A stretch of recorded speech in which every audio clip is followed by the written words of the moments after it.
My name is Zariah. I am 34 years old. For our entire marriage, my husband Darius had strictly forbidden me from visiting a property he owned out in the country. He always called it a toxic asset, a terrible financial mistake he was shielding me from. But just 48 hours after a sudden car crash took his life, the estate lawyer handed me a heavy set of brass keys and told me the property was now entirely mine. I had fully planned to sell it sight unseen to clear the massive debts my in-laws claimed Darius left behind. But out of sheer curiosity, I decided to drive up there first. When I finally unlocked those massive iron gates and saw what was actually hidden behind them, the breath completely left my lungs. Before I continue this story, let me know where you are watching from in the comments below. Hit like and subscribe if you have ever had to outsmart people who thought they could bury you. The nightmare began exactly 2 days after I buried my husband. The scent of funeral lilies still clung to my dark clothing, and my eyes were swollen from endless hours of crying. I was sitting in the cold, sterile conference room of my husband's estate lawyer in downtown Atlanta. The room smelled of old paper and leather, a sharp contrast to the grief that was suffocating me. My hands were shaking so badly, I could barely hold the paper cup of water the paralegal had gently given me. Losing Darius was a brutal shock that shattered my entire reality into a million jagged pieces. We had been married for 6 wonderful years, and to me he was the charming, successful entrepreneur who always made sure I felt loved and protected.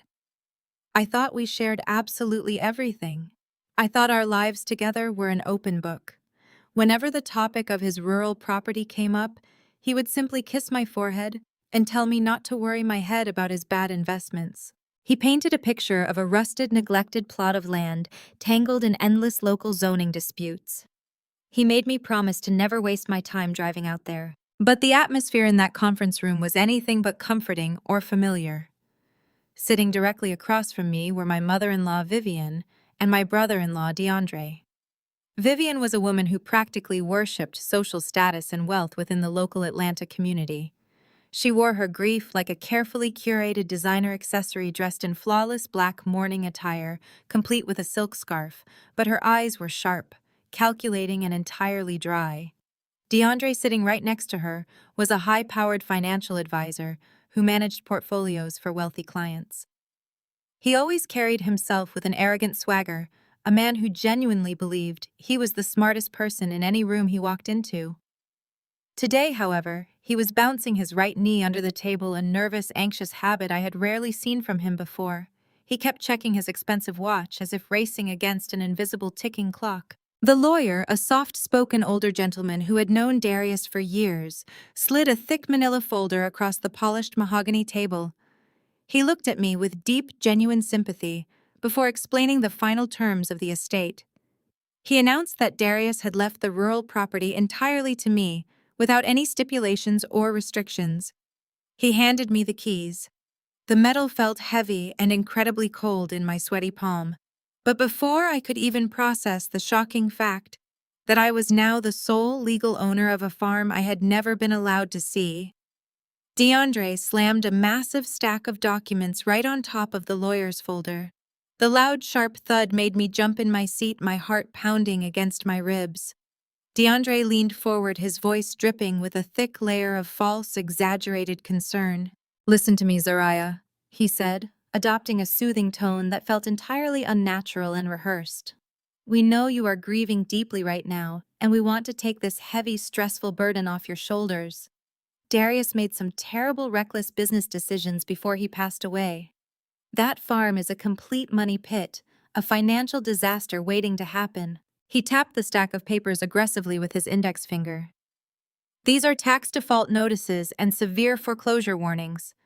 Darius somehow racked up over $500,000 in hidden debt tied directly to that worthless piece of dirt. If you take official ownership of it today, the bank is going to come after your personal assets immediately. They will take your savings accounts, they will garnish your professional wages, and they will completely ruin your pristine credit score." Vivian immediately chimed in, reaching across the wide table to grab my hand with a grip that was far too tight to be comforting. It felt like a trap closing around my fingers. "We cannot let that happen to you, sweetie," she purred, her voice laced with an artificial sweetness that made my skin crawl. "You have been through enough emotional pain this week. DeAndre has a brilliant plan to protect your future. He knows how to manipulate these corporate banking loopholes better than anyone in the business. We had his legal team draft a quitclaim deed this very morning. All you have to do is sign the property over to DeAndre right now. He will absorb the toxic debt through one of his anonymous shell companies, and you can walk away completely clean. You will not owe a single dime to anyone, and you can focus entirely on putting your broken life back together." DeAndre swiftly slid a single piece of paper in front of me, along with a heavy, expensive silver pen. "Sign on the dotted line, Zariah," he urged, pushing the paper closer until it touched my arm. "Let us handle the massive mess Darius left behind. You just focus on healing your heart." For a fraction of a second, the exhausted, grieving widow inside me desperately wanted to sign the paper. I wanted to make the terrifying financial problem disappear. I wanted to go home, crawl into my dark bedroom, and cry into my husband's pillows until I fell asleep. I was so tired of making difficult decisions. But I am not just a grieving widow easily swayed by intimidation tactics and emotional manipulation. I am a licensed commercial real estate appraiser.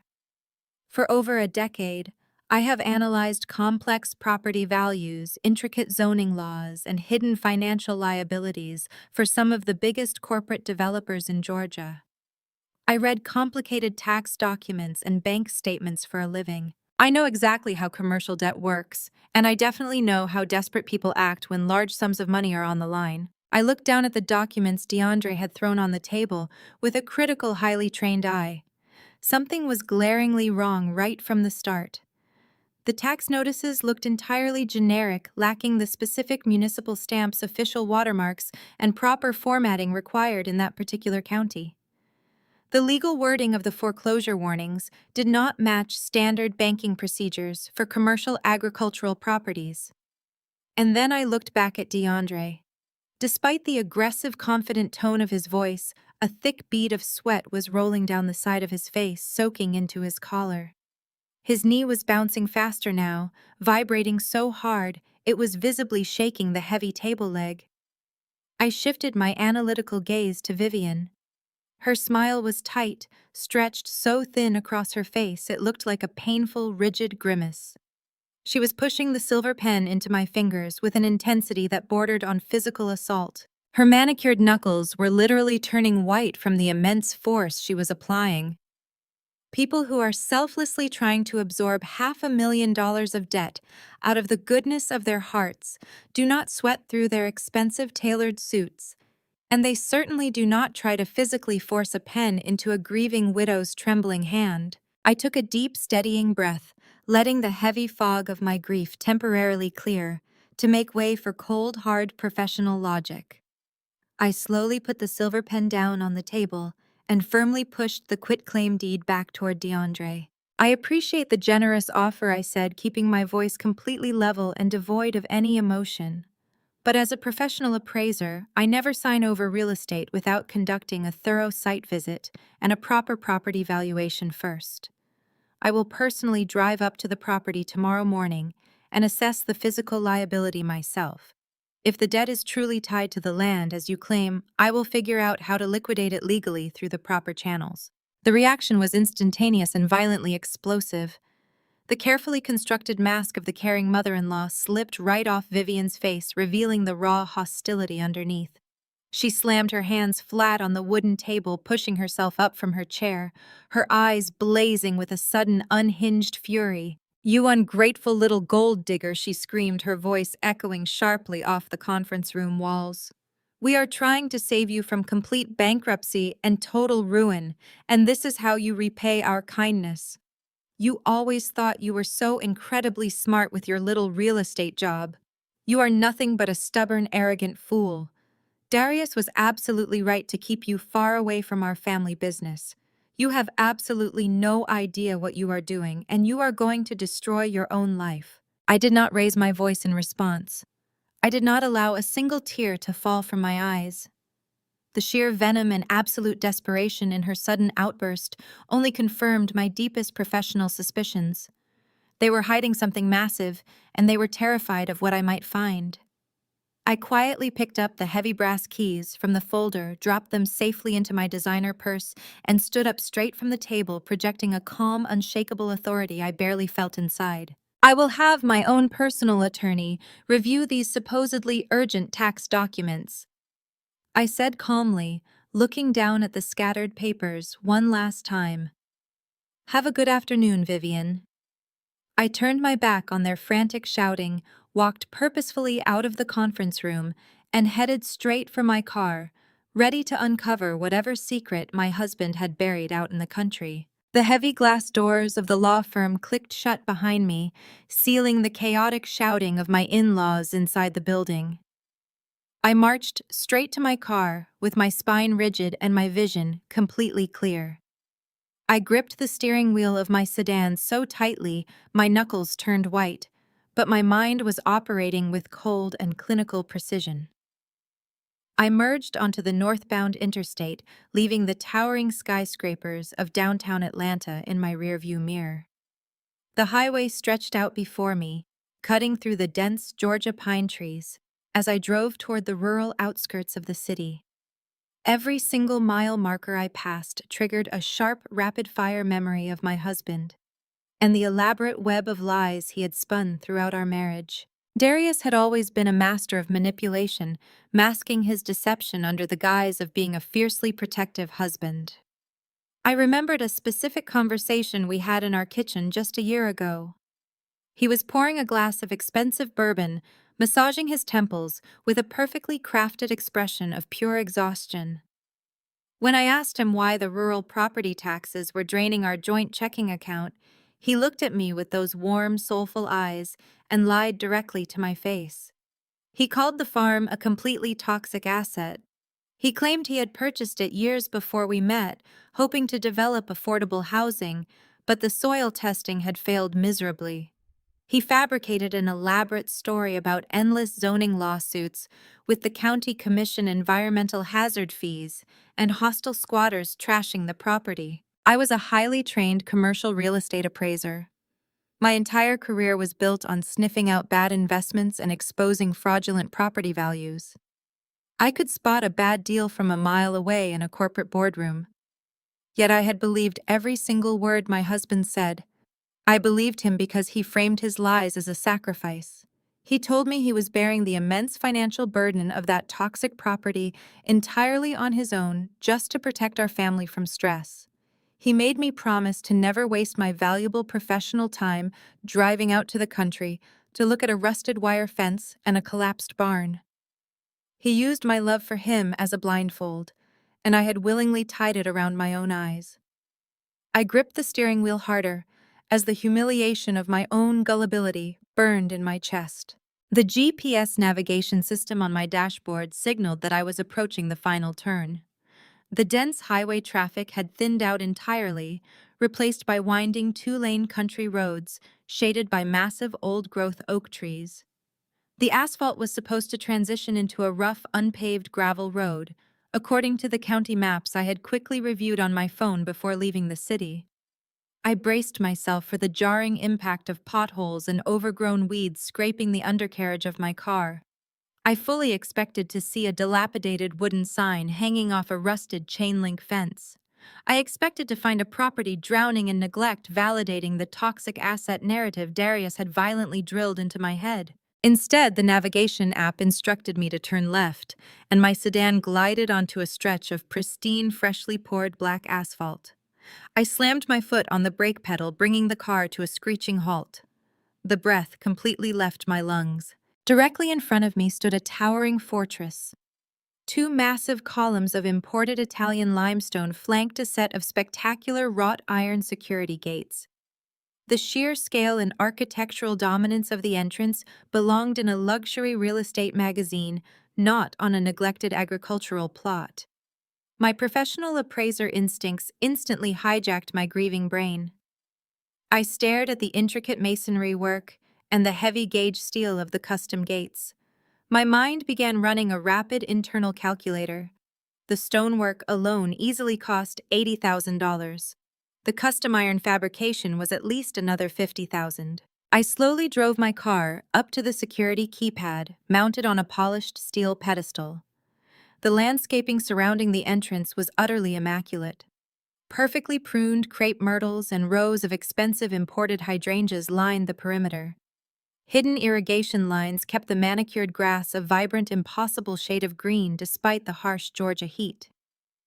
I looked up and spotted high-definition commercial-grade security cameras mounted strategically on the limestone pillars. The lenses tracked the movement of my vehicle with smooth, motorized precision. This was not a rusted farm. This was a highly secured multi-million-dollar commercial compound. I put the car in park and stepped out into the crisp country air. The heavy brass keys the lawyer had given me felt like lead in my pocket. I walked up to the digital intercom system. It featured a biometric scanner and a numerical keypad, both glowing with a faint blue LED light. I pulled the keyring from my pocket and found a small physical override lock hidden beneath a metal flap on the pedestal. I slid the largest brass key into the slot and turned it. A mechanical click echoed from inside the pillar, but the heavy iron gates remained firmly shut. A digital display screen prompted me to enter an alphanumeric override code. My heart pounded furiously against my ribs. Darius had banned me from this place, but he also possessed a notorious lack of imagination when it came to passwords. He reused the same numerical combinations for his home office, alarm, his laptop, and his personal banking. I punched in his birth date. The screen flashed a harsh red error message. I tried the date of our wedding anniversary. Another red error message blinked on the screen, accompanied by a sharp warning beep. I paused, wiping a bead of sweat from my forehead. I had one more attempt before the commercial security system would likely trigger an automatic lockdown and alert the local authorities. I thought about the man I had married. I thought about the staggering ego required to build a secret multi-million-dollar fortress while convincing your wife it was a worthless pile of dirt. I thought about his obsessive relationship with his brother DeAndre and the secret financial maneuvers they executed behind closed doors. Then a specific memory hit me. The date Darius secured his very first major corporate acquisition. The date he always called his true birthday, because it was the day he finally became a millionaire. I typed the 6 digits into the keypad with trembling fingers. The screen instantly turned a vibrant shade of green. A deep, satisfying mechanical thunk reverberated through the limestone pillars. The massive wrought iron gates began to swing open inward, gliding with absolute silence on high-end hydraulic commercial motors. I stood there for a long moment, staring into the gaping mouth of the estate. The sheer cost of the security system alone confirmed that Vivian and DeAndre were desperate to keep me away from this place. They had ambushed me at the law firm because they knew the moment I laid eyes on this property, their entire web of deception would unravel in seconds. I climbed back into the driver's seat and put the car in drive. I rolled slowly past the open security gates, my tires gliding silently over the flawless asphalt.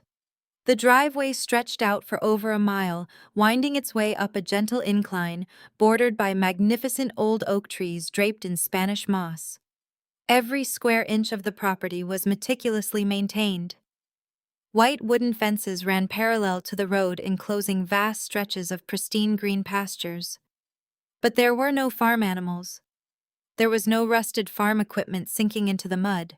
As I crested the top of the hill, the dense tree line finally broke open, revealing the true magnitude of my husband's secret. The horizon exploded into view. Stretching out for dozens of acres in every direction were perfectly aligned rows of lush green trellises heavy with hanging fruit. It was a massive operational vineyard. I stopped the car again, completely paralyzed by the sprawling empire laid out before me.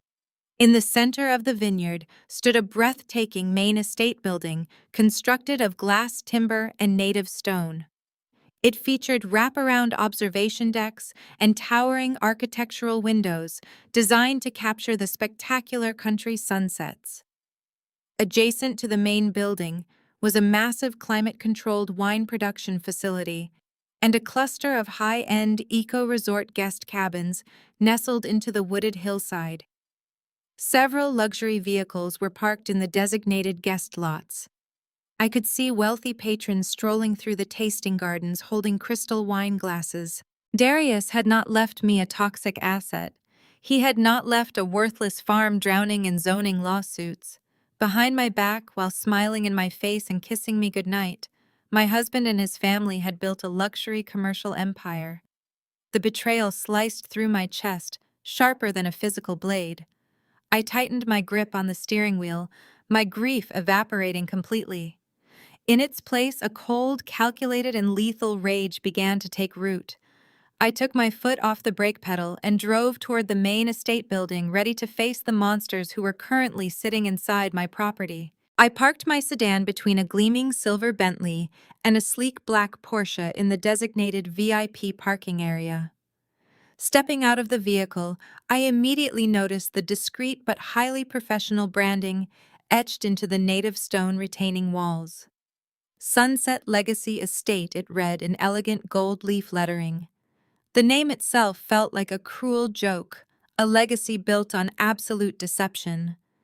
I smoothed down the fabric of my dark mourning clothes, feeling entirely out of place among the vibrant, high society crowd flowing through the courtyard. Women in designer sundresses and men in tailored linen suits laughed loudly, holding delicate crystal wine glasses filled with sparkling rosé. My professional appraiser brain went to work automatically calculating the immense financial value surrounding me. The outdoor tasting patio featured custom-built fire pits, imported teak furniture, and ambient surround sound speakers, hidden seamlessly within the landscaping. A massive outdoor bar, constructed from polished reclaimed oak, was fully staffed by bartenders in crisp white uniforms. I watched the point-of-sale tablets flashing continuously as guests swiped platinum credit cards for expensive wine flights and artisanal charcuterie boards. The revenue stream here was not just healthy, it was a torrential flood of cash. I walked past a beautiful cascading water feature that led toward the main entrance. The building was a masterpiece of modern rustic architecture. Massive floor-to-ceiling commercial-grade windows reflected the setting Georgia sun. The heavy timber beams supporting the vaulted roof were structurally flawless and aesthetically stunning. Darius had told me this land was mired in environmental hazards. He claimed it was a swamp of legal liabilities. Yet someone had secured the massive commercial permits required for agricultural zoning, alcohol distribution, and luxury hospitality. Navigating those specific bureaucratic hurdles required millions of dollars in capital and heavy political influence. I bypassed the bustling main entrance where a hostess was checking reservations on an illuminated podium. I did not want to be stopped or questioned by staff who had no idea who I was. Instead, I walked around the perimeter of the building, tracking the architectural layout. In any commercial facility of this magnitude, there is always a designated executive sector separated from the public zones. I found it on the eastern wing of the building. A private paved walkway shielded by tall manicured hedges led to a heavy, solid mahogany door. A small brass plaque mounted on the stone wall beside it simply read, "Executive personnel only." I pulled the heavy brass keys from my purse. My hands were no longer shaking. The paralyzing grief that had consumed me for the past 48 hours was completely burned away by the searing heat of my anger. I slid the largest key into the commercial-grade deadbolt. It turned with a smooth, heavy click.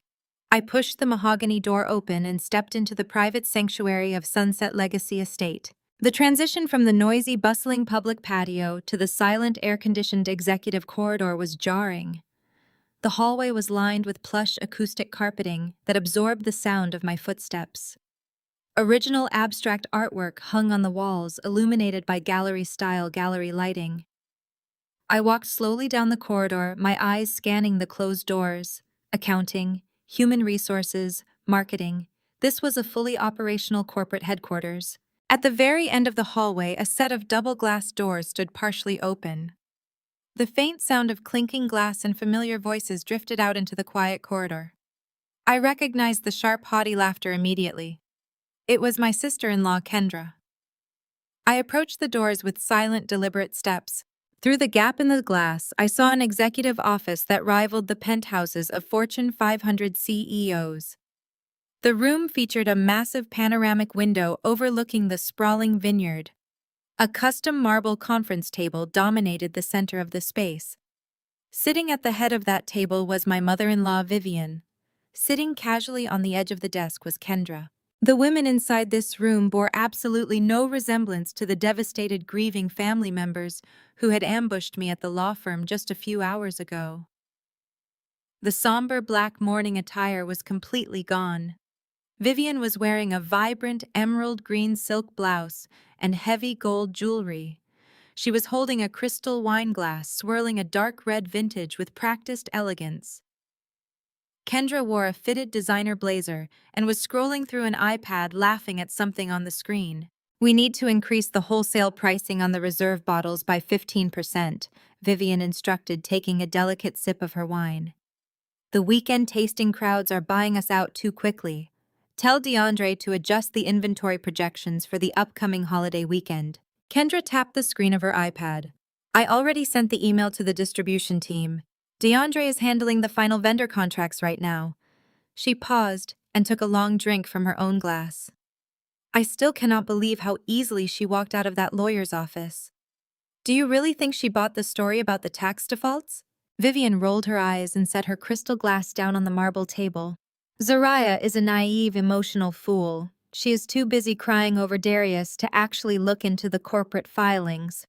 By the time she realizes the property is not a toxic swamp, DeAndre will have the title fully transferred and the commercial loans officially restructured.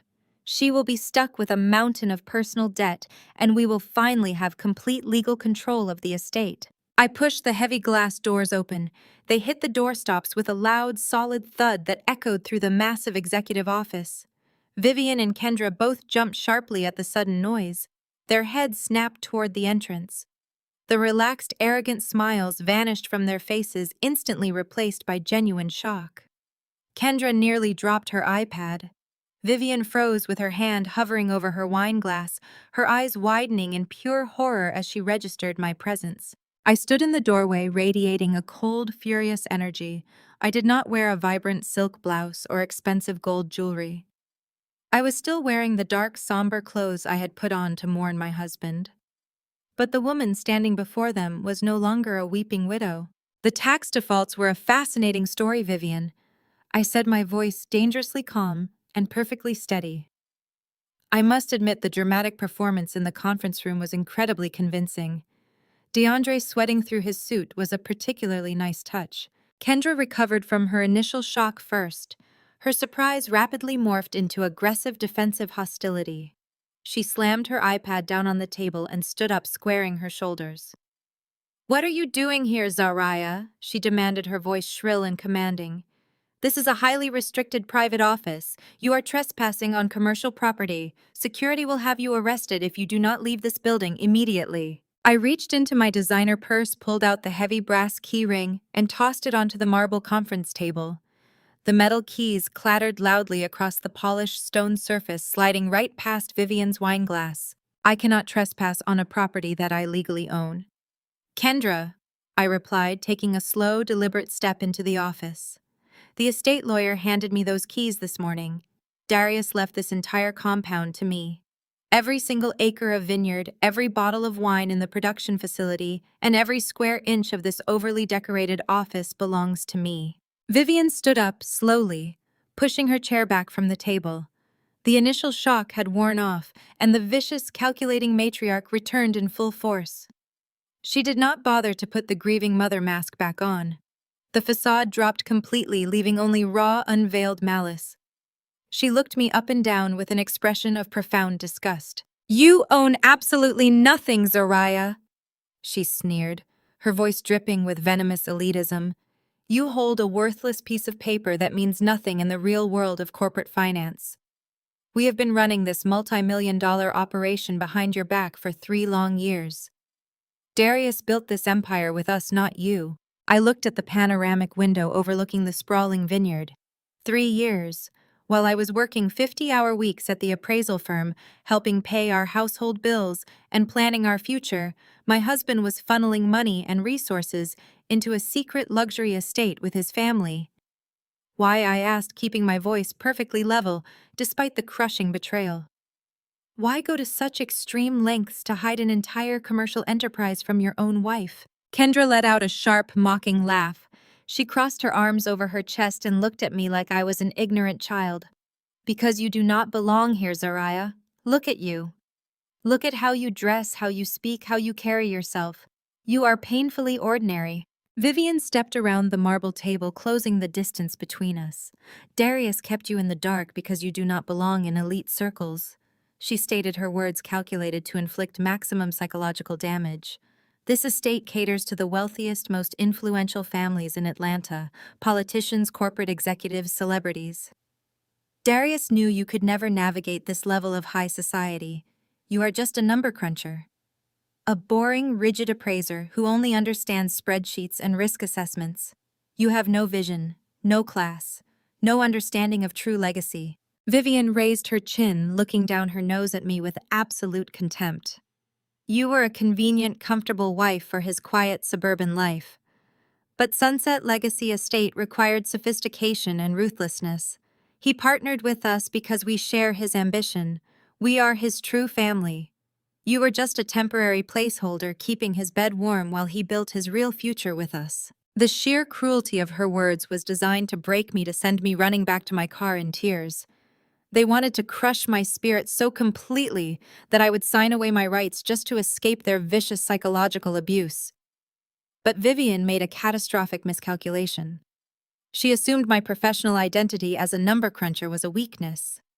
She failed to realize that my obsession with data contracts and financial liability made me the most dangerous person she could possibly provoke.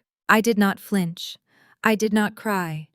I looked directly into Vivian's cold, calculating eyes and let a small, chilling smile touch the corners of my mouth. You are absolutely right, Vivian, I said, my voice dropping to a smooth, lethal whisper. I am a number cruncher. I calculate structural depreciation, I analyze corporate fraud, and I tear apart bad investments for a living. I see every single hidden liability that arrogant amateur investors try to sweep under the rug. I took a step closer to her, invading her personal space, forcing her to tilt her head back to maintain eye contact. You think you have outsmarted me because you hosted a few wine tastings for local politicians? But you forgot one crucial detail.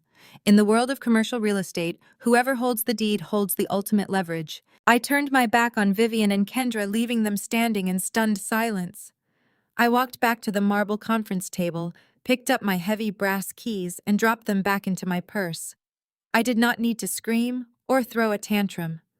The war had officially been declared, and I was going to leverage every single number I knew to tear their stolen empire straight down to the foundation. I walked back toward the heavy glass doors of the executive suite, pausing just before exiting into the hallway. I glanced back over my shoulder at the two women who believed they had successfully stolen my husband's legacy. They were watching me with a mixture of anger and rising uncertainty. The confident superiority they had displayed just moments ago was beginning to fracture. Enjoy the vintage wine while you can, Kendra, I said, my tone perfectly conversational and polite, because tomorrow morning I am going to start digging through the financial records of this estate, and when I find the fraudulent shell companies DeAndre used to hide that $500,000 debt, I am going to expose every single one of you. I pushed the glass doors open and strode out of the office. I walked back down the plush acoustic hallway, past the beautiful cascading water feature, and through the crowded outdoor patio. The wealthy patrons, laughing and drinking in the Georgia sun, had no idea they were sitting in the middle of a massive financial crime scene. I reached my car, started the engine, and drove back down the pristine, mile-long driveway. I was no longer a grieving widow desperately searching for answers. I was an appraiser walking into the most important audit of my entire life. As my sedan picked up speed along the winding black asphalt, my rearview mirror suddenly flashed with the aggressive glare of high-beam headlights. Two heavily modified black utility vehicles were barreling down the driveway right behind me, moving at a dangerous and reckless speed. Before I could even process their rapid approach, a third vehicle, a sleek black luxury SUV, shot out from a hidden secondary service road and swerved violently directly into my path. I slammed my foot on the brakes. My tires shrieked against the pristine pavement, stopping mere inches from the polished side doors of the SUV. The sudden violent halt threw me forward against my seatbelt, knocking the wind completely out of my lungs. I was trapped right next to the lower tasting terraces, where dozens of wealthy Atlanta socialites and elite corporate patrons were mingling, holding their crystal wine glasses and turning their heads toward the sudden loud commotion. The doors of the utility vehicles flew open almost simultaneously. Four men wearing dark tactical security uniforms and discreet communication earpieces stepped out and immediately surrounded my sedan. They were massive, imposing figures clearly hired to intimidate and enforce absolute compliance. The heavy driver's side door of the luxury SUV swung open, and DeAndre stepped out into the humid Georgia air. He had removed his formal suit jacket, revealing a tailored designer dress shirt with the sleeves rolled up to his elbows. He walked toward my car with a slow, arrogant swagger, looking completely and entirely in his element. This was his territory, his stolen commercial empire, and he wanted to make absolutely sure I knew it. "Open the door, Zariah," he commanded, his voice loud enough to carry over the manicured hedges, reaching the quiet murmurs of the observing patrons. I took a deep, steadying breath, refusing to show him a single ounce of the fear or shock that was currently racing through my veins. I unbuckled my seatbelt, pushed my door open, and stepped out to face him. I did not shrink back or cower. I stood tall, crossing my arms over my chest and meeting his hostile glare with the cold, analytical gaze of a professional appraiser. "I want answers, DeAndre," I demanded, my voice remarkably steady and projecting a calm, unbreakable authority. "You and Darius built a multi-million-dollar commercial enterprise behind my back. You secured agricultural zoning, hospitality permits, and high-capacity commercial liquor licenses. That level of development requires massive amounts of upfront capital and liquid assets. Where did the initial funding come from? How exactly are you financing this massive luxury operation?" DeAndre threw his head back and let out a sharp, mocking laugh. It was a dark, booming sound that made my blood run cold. "You really think you are so incredibly smart with your little real estate degree?" he sneered, taking a deliberate step closer to me. "You think holding that brass key and a piece of paper gives you actual power here? Let me educate you on how real wealth is actually built and protected in this world." He gestured broadly toward the sprawling vineyards, the eco-resort cabins, and the beautiful modern tasting rooms. "Darius owned the dirt beneath our feet. That much is true. But the dirt is absolutely worthless without the money-making machine running on top of it. I own the operating entity," DeAndre stated, jabbing a rigid finger into his own chest. "The limited liability company, the vendor contracts, the distribution rights, the liquor licenses, and the entire hospitality payroll.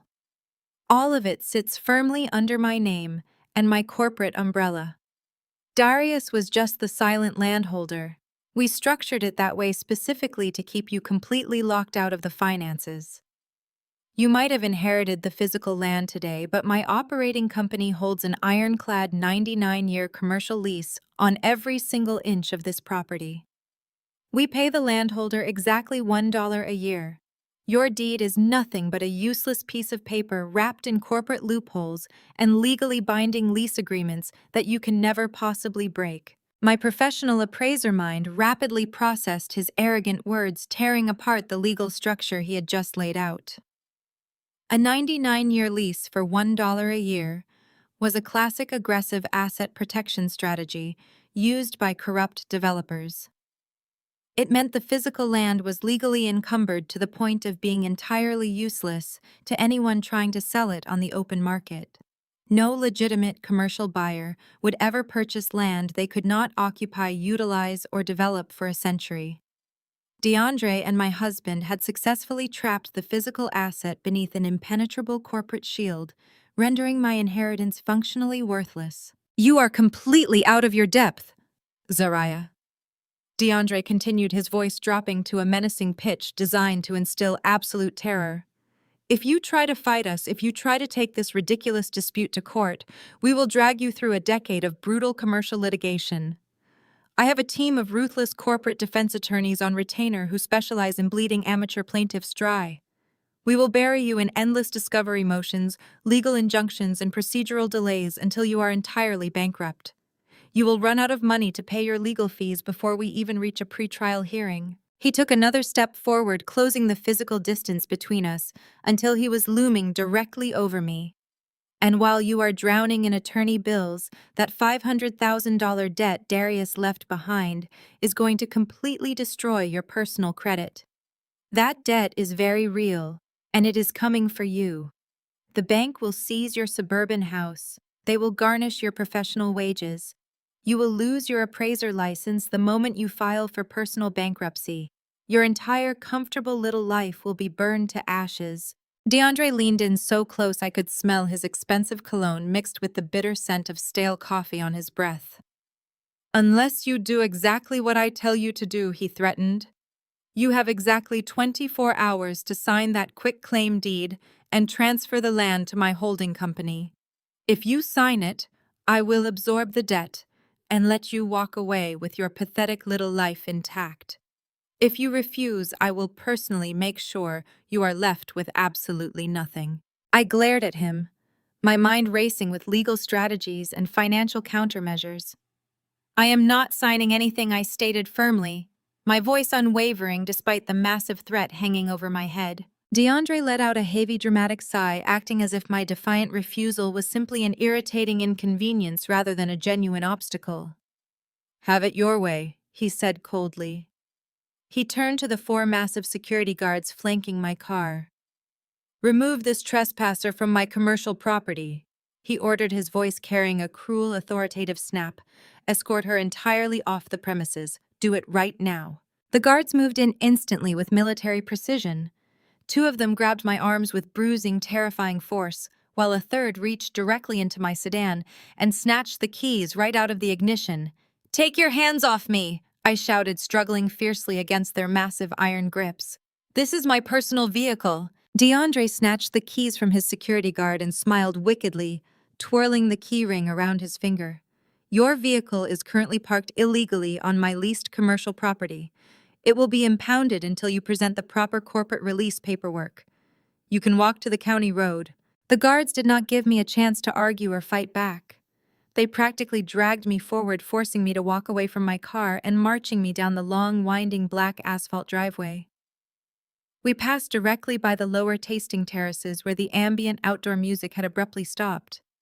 The wealthy patrons, the elite Atlanta socialites, and the powerful corporate clients all stood near the manicured hedges, watching me in stunned, absolute silence. I could hear their hushed, judging whispers and see their wide, shocked stares. I was a successful professional Black woman, dressed in somber mourning clothes, being physically manhandled and dragged off a luxury estate like a common violent criminal. The humiliation was sharp and suffocating, designed specifically by DeAndre to break my spirit and shatter my professional pride in front of his high society audience. He wanted me to feel small, powerless, and utterly defeated. He wanted the shame of this public ejection to force me into total submission. They marched me for a full, grueling mile down the asphalt driveway, my expensive leather heels blistering my feet with every agonizing step under the hot Georgia sun. The guards remained entirely silent, their grips on my arms unyielding and harsh. When we finally reached the massive wrought iron security gates at the main entrance, the guards shoved me roughly through the small pedestrian exit and slammed the heavy metal door shut behind me. I stumbled forward, catching my balance on the dusty gravel shoulder of the rural county highway. The gates locked with a loud, definitive electronic click that echoed in the quiet country air. I stood there, breathing heavily, wiping a bead of sweat from my forehead, as I stared through the iron bars at my sedan parked miles away in the distance. DeAndre thought this public degradation would completely crush me. He believed I would call an expensive rideshare service, go home, cry myself to sleep, and sign the deed tomorrow morning just to end the nightmare and save my career. He severely underestimated the woman his brother had married. As I reached into my designer purse and pulled out my cell phone, The only thing I felt was a cold, absolute clarity. They had shown their hand. They had revealed their hidden corporate structure and their aggressive litigation strategy. I was not going to cry over a fabricated debt or a fake 99-year lease. I was going to war. I scrolled through my contacts and pressed the call button for Elias, my trusted corporate attorney and my oldest friend from our undergraduate days at Howard University. I knew Elias possessed the exact kind of ruthless legal brilliance required to dismantle this specific type of corporate fraud. The phone rang twice before he answered, his deep, familiar voice coming through the speaker. "Elias," I said, my voice perfectly steady and dripping with pure, unbreakable resolve. "I need you to open a war room right now. We have a multi-million-dollar corporate fraud case to dismantle, and we are going to burn my in-laws completely to the ground." An hour later, a premium rideshare pulled up to the dusty gravel shoulder of the county highway. I climbed into the back seat, ignoring the driver's concerned glance at my blistered feet and sweat-damp clothing. I did not shed a single tear during the 45-minute ride back into the heart of downtown Atlanta. Grief is a luxury reserved for those who are not actively under siege. Right now, I was a soldier preparing for a brutal counteroffensive. The vehicle dropped me off in front of a sleek, high-rise glass building in the financial district. I walked straight past the security desk, flashing my driver's license, and took the elevator up to the 30th floor. The polished chrome doors slid open to reveal the reception area of Elias and Associates, a boutique corporate litigation firm. Elias was not a standard family lawyer who dealt with amicable divorces and simple wills. He was a corporate shark, a ruthless litigator who specialized in hostile takeovers, corporate espionage, and dismantling fraudulent enterprises. We had met 15 years ago during our freshman orientation at Howard University. We survived the rigorous academic pressure of our historically Black university by studying together in the library until dawn, forming an unbreakable bond forged in ambition and mutual respect. Elias was waiting for me in his massive corner office. He had already cleared his entire schedule for the afternoon. He was a tall, imposing man with sharp features and a perfectly tailored navy blue suit. When he saw the state of my clothes and the exhaustion in my eyes, he did not offer empty platitudes or useless pity. He simply locked his heavy mahogany office doors, walked over to his massive custom glass desk, and turned on his multi-monitor workstation. "Tell me everything," Elias demanded, pouring 2 glasses of sparkling water and sliding one across the desk to me. "Leave absolutely nothing out." I drank the water in one long swallow and laid out the entire devastating reality. I detailed the ambush at the estate lawyer's office, the demand for the quitclaim deed, and the fabricated $500,000 debt. I described the shocking discovery of Sunset Legacy Estate, the multi-million-dollar operation Darius and his family had built in secret. Finally, I recounted the brutal physical ejection by DeAndre, the confiscation of my vehicle, and his arrogant boasting about the 99-year commercial lease designed to render my physical inheritance completely worthless. Elias leaned back in his leather chair, pressing his fingertips together, his eyes narrowed with cold calculation. "DeAndre thinks he can use a standard corporate shield to starve you out." Elias mused, his voice low and dangerous. "He wants to drag you into probate court where family judges get easily confused by complex commercial leases. We are not going to probate court, Zariah. We are bypassing standard family law entirely. We are going to treat this exactly like corporate espionage. We will dissect his entire financial infrastructure and find the structural weakness. Every fortress has a weak point." I pulled my laptop from my designer purse and connected it to his secure guest network. "I am a licensed commercial appraiser, Elias." I reminded him, logging into my elite subscription databases. "I know how to track municipal zoning permits, structural depreciation, and unrecorded property liens. If DeAndre built a commercial empire on that land, he had to leave a massive paper trail. You pull the corporate registries, and I will pull the physical property records." The war room was officially established. For the next 3 hours, the only sounds in the office were the rapid clicking of our keyboards and the occasional hum of the high-speed laser printer spitting out legal documents. I dove deep into the county geographic information system and commercial real estate databases. I pulled the historical satellite imagery of the property, tracing the exact timeline of the construction. They broke ground exactly 3 years ago, I announced, highlighting a series of high-resolution aerial photographs. First came the luxury guest cabins, then the climate-controlled wine production facility. They graded the land for the vineyards and installed an industrial-grade irrigation system. Elias Cross referenced my timeline with the Georgia Secretary of State Business Registry.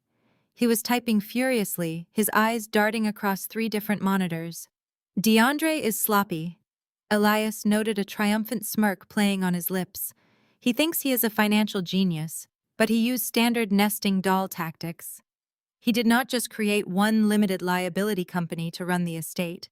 He created a labyrinth of shell companies to obfuscate the cash flow. Elias projected his screen onto the large monitor mounted on the office wall. An intricate web of corporate entities appeared before us. The primary operating company was Sunset Legacy Hospitality, LLC, which managed the daily revenue from the wine tastings and resort bookings. But that company was entirely owned by a second entity called Vanguard Holdings Group. Vanguard Holdings was then managed by a third entity registered in Delaware, a state notorious for protecting corporate anonymity. He structured it this way to prevent anyone from easily piercing the corporate veil. Elias explained, tracing the glowing lines connecting the shell companies. If you tried to sue the hospitality company for your rightful share of the profits, the liability would just bounce around between these phantom corporations until you ran out of money to pay your legal fees. DeAndre is the registered agent for the Delaware entity, which gives him ultimate operational control over the entire estate. I stared at the complex web of shell companies, my analytical mind grinding through the financial implications. The structure was undeniably clever, designed to protect the assets from any outside interference. But my focus shifted back to the sheer cost of the physical development. Building that estate required an astronomical amount of upfront capital. The custom iron gates, the Italian limestone pillars, the commercial wine production equipment, and the luxury eco-resort cabins. This was not a project funded by dipping into personal savings accounts. Elias, I said, leaning closer to the monitors. DeAndre can hide the operating revenue behind 100 different shell companies, but he cannot hide the origin of the raw capital. You cannot build a $20 million commercial compound without securing massive institutional financing. A commercial bank had to underwrite the initial construction phase. They had to secure permits, environmental impact studies, and high-capacity liquor licenses. Elias nodded, immediately catching my drift. And commercial banks do not lend millions of dollars to anonymous shell companies without a heavily vetted personal guarantor. Someone with an impeccable financial history had to put their name on the line to secure that original construction loan. DeAndre might be a financial advisor, but his personal assets would not be enough to collateralize a project of this magnitude. We need to pull the original loan origination documents, I instructed, my heart beating faster as we zeroed in on the structural foundation of their empire. We need to find the specific commercial deed of trust recorded with the county clerk's office. That document will list the primary creditor and the exact individual who secured the financing for the construction. Elias accessed the secure municipal database, navigating through the complex legal archives of the county where the estate was located. The search took several agonizing minutes as the system processed the request. We were hunting for a needle in a digital haystack, looking for the specific financial instrument that birthed Sunset Legacy Estate. If we could identify the primary guarantor, we could find the vulnerability in DeAndre and Vivian's seemingly impenetrable armor. The printer in the corner of the office suddenly hummed to life. A thick stack of dense legal paperwork slid onto the output tray. Elias grabbed the document and spread it out across his glass desk. It was the commercial deed of trust recorded exactly 3 years and 2 months ago. The document outlined a massive $12 million commercial construction loan issued by a premier national bank. "We found the money," Elias said, his voice tight with anticipation.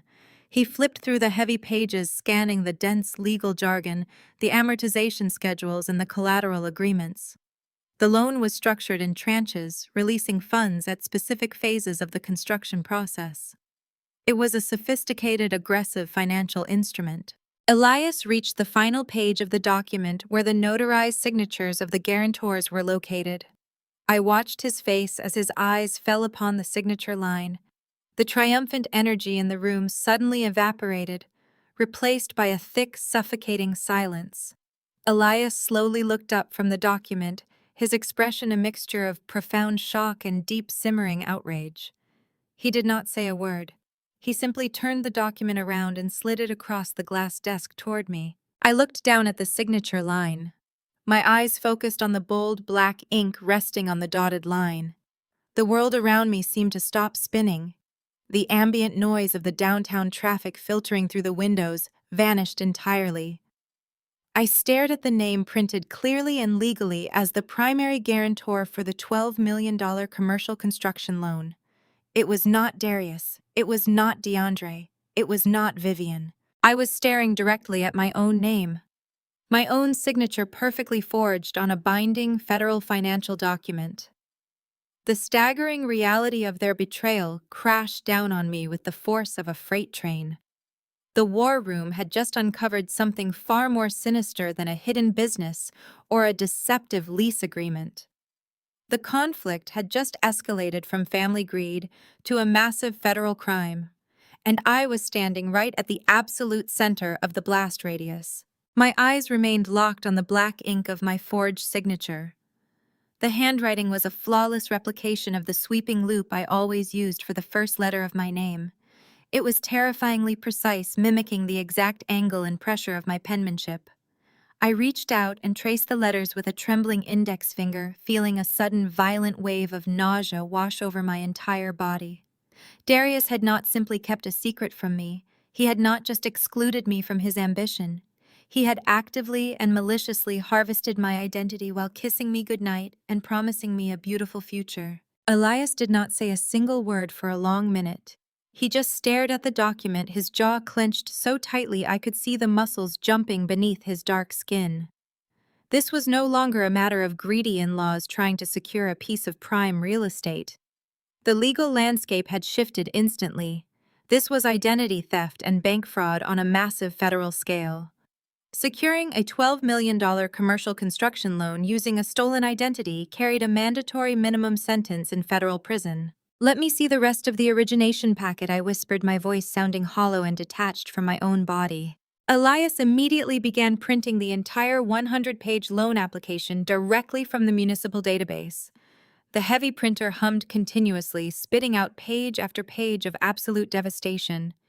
We spread the documents across the custom glass desk, analyzing the paperwork with ruthless efficiency. The deeper we dug into the file, the more sinister the betrayal became. Darius and DeAndre had constructed a flawless financial profile to present to the commercial bank, but it was not their profile. It was entirely mine. There was my pristine 800-plus credit score printed boldly on the credit reporting agency letterhead. There were my personal tax returns from the past 5 years, documenting my steady, high-income salary.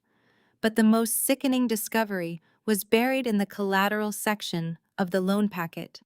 Darius had submitted a certified copy of my professional commercial appraiser license. "He used your professional credentials to bypass the bank's risk assessment department," Elias explained, his voice tight with suppressed rage. "A commercial lender will never approve a $12 million loan for an empty plot of land to a couple of amateur developers." DeAndre knew that. Darius had a history of mediocre credit and failed startup ventures. DeAndre had wealth, but it was entirely tied up in client portfolios. They needed a gold standard guarantor to secure the capital. They needed someone whose financial history was absolutely spotless and whose professional reputation signaled zero risk to the underwriters. "They needed you," Elias concluded, looking at me with deep sympathy. "Your commercial appraiser license told the bank that an industry expert had vetted the property and was willing to stake her entire career on its success. You were the ultimate collateral." I closed my eyes, fighting back tears of profound humiliation. I remembered all the times Darius had casually asked me to sign blank tax forms, claiming his accountant needed them expedited. I remembered when he asked for my social security card and state licensing documents supposedly to update our life insurance policies. Every single time he smiled at me and called me his brilliant, successful wife, he was actively stripping away my financial security to build a secret empire for his mother and siblings. And DeAndre facilitated the institutional side, I realized, opening my eyes and looking at the notary stamps on the documents. DeAndre is a licensed financial advisor. He knows exactly how banking compliance works. He used his insider connections to push this application through the underwriting department without me ever needing to be physically present in the bank. He found a corrupt notary public willing to stamp these forged signatures for a quiet cash bribe. Elias nodded, pointing to the specific notary seal at the bottom of the page. It is a textbook inside job. DeAndre leveraged his professional network to bypass the verification protocols.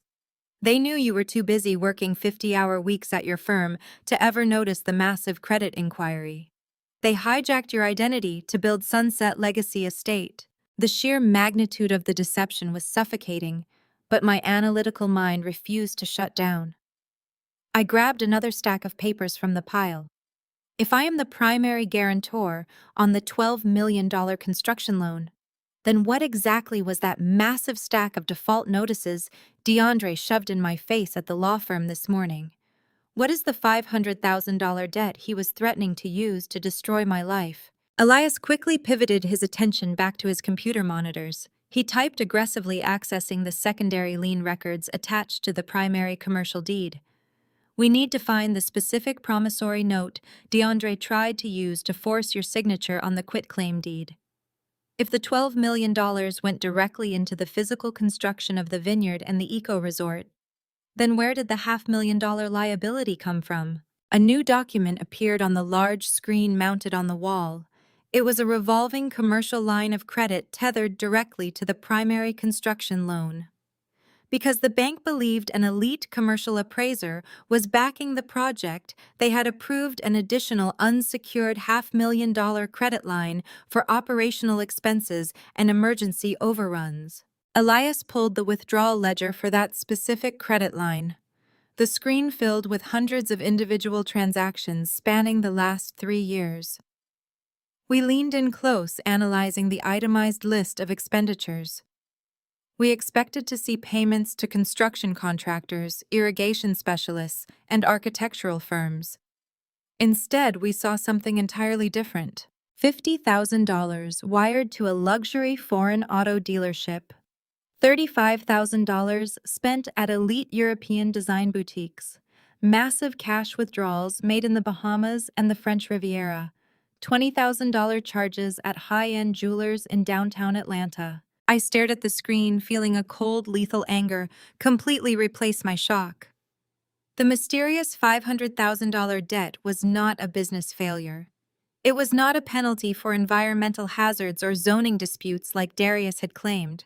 It was a slush fund. DeAndre and Vivian bled this credit line completely dry, I said, my voice trembling with raw, unadulterated fury. That emerald green silk blouse Vivian was wearing today in the executive office. The heavy gold jewelry hanging around her neck, the sleek black luxury SUV DeAndre used to run me off my own driveway. They bought all of it using my stolen identity. They funded their entire lavish high society lifestyle by treating my pristine credit score like a limitless black card. Elias scrolled further down the ledger, exposing the malicious architecture of their financial trap. This is the most evil part of their plan, Zariah, he said, pointing to the liability clauses. DeAndre structured the corporate hierarchy so that the operating company Sunset Legacy Hospitality, LLC, absorbed all the revenue from the wine tastings and resort bookings. They funneled the profits directly into their own pockets, but they legally attached this specific $500,000 slush fund directly to your personal guarantor status. I felt the blood drain from my face as the ultimate realization hit me. They designed the debt to fall exclusively on my shoulders. Exactly. Elias confirmed, his tone grim.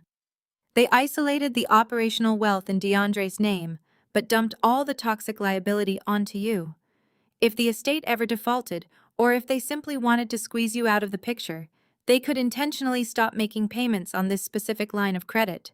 The bank would not go after the hospitality company because DeAndre protected it with that ironclad 99-year lease.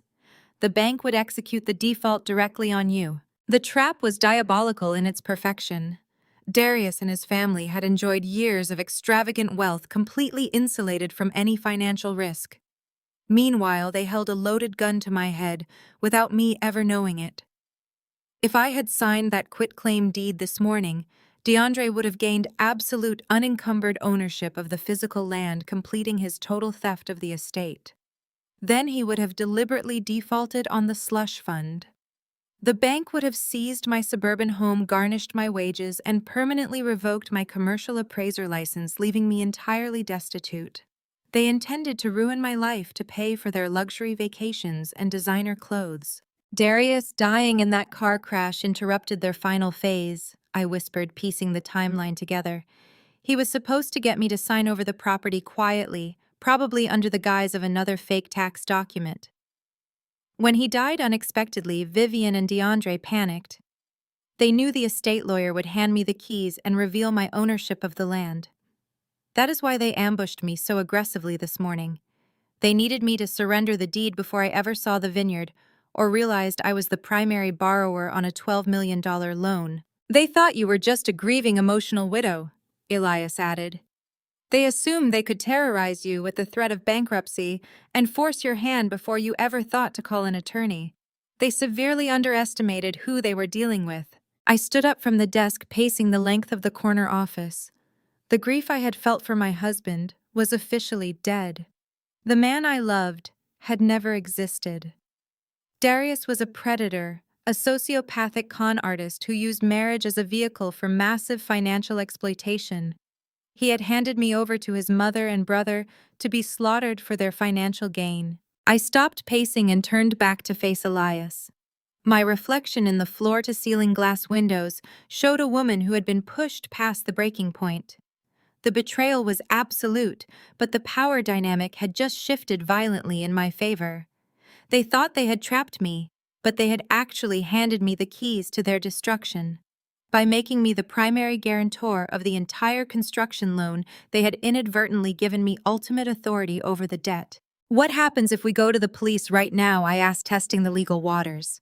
What happens if I walk into an FBI field office with this stack of forged documents and report the identity theft? Elias leaned back, resting his hands on the glass desk. If you go to the feds today, they will immediately open a criminal investigation. DeAndre and Vivian will be arrested. But the federal bureaucracy moves incredibly slow. The bank will freeze all the assets associated with the estate. Sunset Legacy will be locked down in receivership for years while the courts sort out the fraud. The problem is, you are still legally bound to that $12 million loan on paper. Until the federal prosecutors secure a conviction, the bank will still look to you for repayment. You could spend the next 5 years of your life fighting off aggressive debt collectors and struggling to clear your name. They will drag you through the mud before you ever see justice. I shook my head firmly. I am not spending the next 5 years of my life cleaning up their mess. I am not going to let them tie up my professional license in a lengthy federal investigation. I want them in prison, but I also want them completely decimated. I want to strip away every single ounce of wealth, status, and pride they stole from me. Elias smiled, a sharp, predatory grin that matched the lethal energy radiating through my veins. Then we do not just call the police, he said.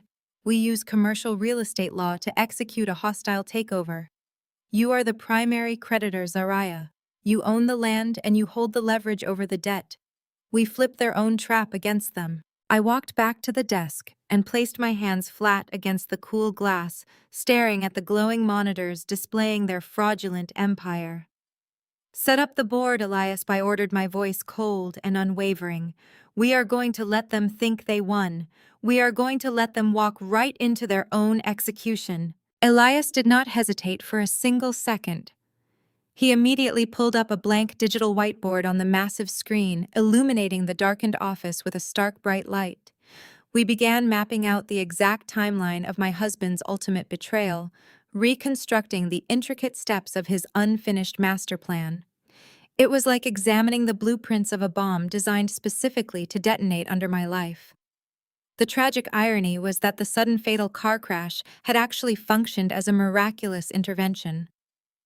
If Darius had survived that rainy Tuesday evening, the fuse would have been lit by the end of the month. I grabbed a dry erase marker and walked up to the digital board, tracing the financial flow of the $12 million commercial construction loan. Darius and DeAndre had executed the initial phases with terrifying precision. They used my flawless credit score and my professional appraiser credentials to secure the massive influx of capital. They built Sunset Legacy Estate, shielding the operational revenue behind the labyrinth of Delaware shell companies. But the final phase, the execution stroke, was still hanging in the balance. "Look at the maturation date on the primary loan," I said, circling a specific clause in the deed of trust. "The initial grace period for the interest-only payments expires in exactly 30 days. Once that threshold is crossed, the bank will expect the principal repayment schedule to kick in. That means the monthly financial liability is about to skyrocket from a few $1,000s to tens of thousands." Elias leaned forward, his eyes tracking the red marker on the screen. "They never intended to pay the principal," he realized, his voice sharp with disgust. "They built a multi-million-dollar commercial compound using institutional money, and they fully intended to default the moment the bill actually came due." "Exactly," I confirmed, gripping the marker tightly. "But they could not simply walk away and let the bank foreclose on the property. If the bank seized Sunset Legacy Estate, Vivian and DeAndre would lose their lucrative wine-tasting revenue and their high society playground. They needed a way to keep the physical land and the operating business while simultaneously shedding the $12 million of toxic debt. That is where the final phase of their master plan comes into play." I drew a straight line connecting the loan default clause directly to my forged signature. Darius was supposed to manipulate me into signing a quitclaim deed, transferring the physical land completely over to Vivian's name. He probably would have disguised it as a simple tax document or a marital asset protection form, just like he always did. Once Vivian held the absolute legal title to the land, DeAndre's 99-year commercial lease would solidify their total control over the estate. "Then the trap snapped shut," Elias said, finishing my thought. "They stopped making payments on the commercial construction loan. The bank issues a notice of default. But because Vivian and DeAndre are shielded behind those anonymous shell companies, the bank cannot touch the operating revenue. Because Vivian holds the physical deed free and clear through a fraudulent transfer, the bank faces a nightmare scenario trying to seize the actual dirt. So the bank takes the path of least resistance. They go after the primary guarantor," I whispered, feeling a renewed surge of lethal anger. "They go after me." The federal banking institution would have unleashed a swarm of aggressive corporate debt collectors. They would have placed heavy liens on my suburban house, drained my personal savings accounts, and destroyed my commercial appraiser license. The sheer stress of a $12 million liability would have completely shattered me. Darius would have played the role of the helpless, supportive husband, claiming he was blindsided by the bank's actions. He would have eventually filed for a strategic divorce, leaving me entirely destitute while he quietly retreated to the luxury estate he built with his mother and sister. My entire existence was marked for total annihilation, so they could drink expensive vintage wine on a manicured terrace. The depth of their sociopathic greed was staggering. They viewed me not as a human being, not as a wife or a family member, but as a disposable financial instrument. They were perfectly willing to completely destroy a Black woman who had worked tirelessly to build a spotless professional reputation just to fund their arrogant delusions of grandeur. "We have everything we need to bury them," Elias stated, pulling his cell phone from his tailored suit pocket. "I can call the lead investigator at the Federal Bureau of Investigation White-Collar Crime Division right now. I have a direct contact there." We hand over the forged notary stamps, the false loan origination documents, and the financial ledger, proving they diverted $500,000 into a personal slush fund. DeAndre and Vivian will be wearing federal handcuffs before the sun comes up tomorrow morning. I reached out and gently pushed his hand down, lowering the phone back to the glass desk. "No," I said, my voice dangerously calm. "We cannot do that yet, Elias." He looked at me with deep confusion, his brow furrowing. "Zariah, this is an open and shut case of massive federal wire fraud and aggravated identity theft. The longer we sit on this evidence, the more time DeAndre has to execute the asset transfer. He gave you a 24-hour ultimatum today. He is feeling the pressure. We need to strike first. If we strike by calling the police right now, we trigger a massive legal avalanche that will inevitably bury me too," I explained, pacing back to the center of the office. "Think about the federal bureaucracy, Elias. You know exactly how those massive institutional machines operate. The moment the federal agents open a criminal investigation, the bank will immediately panic. They will freeze every single asset associated with Sunset Legacy Estate. The property will be locked down in an impenetrable state of legal receivership." I stopped pacing and looked directly into his eyes. But freezing the assets does not freeze the liability. Until the federal prosecutors secure an absolute airtight criminal conviction in a court of law, the bank will still view me as the primary legal guarantor of that $12 million loan.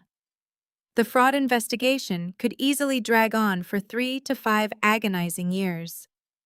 During that entire drawn-out process, the bank will aggressively protect their interests.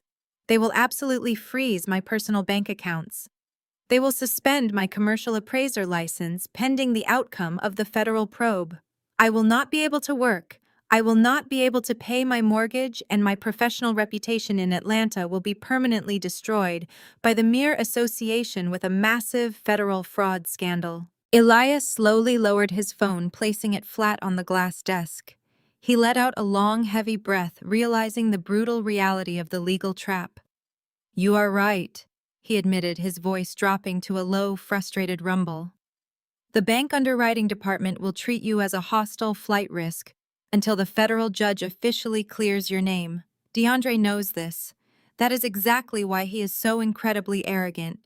He knows the standard justice system is too slow and too clunky to save you before the financial damage is completely irreversible. That is why we are not going to rely on the standard justice system," I stated, a cold, lethal smile spreading across my face. "We are going to handle this using the brutal mechanics of commercial real estate law. I am a licensed commercial appraiser, Elias. I understand the intricate architecture of these aggressive financial instruments better than anyone in this entire city. DeAndre thinks he built an impenetrable fortress, but he actually handed me the exact weapon I need to completely destroy him." I walked back to the digital whiteboard and grabbed the red marker. I drew a bold, heavy circle around the $12 million commercial construction loan. "Because my name is on the origination documents, I am the primary legal creditor of this entire operation," I explained, my voice echoing with pure, calculated authority. "I am not just the victim of identity theft.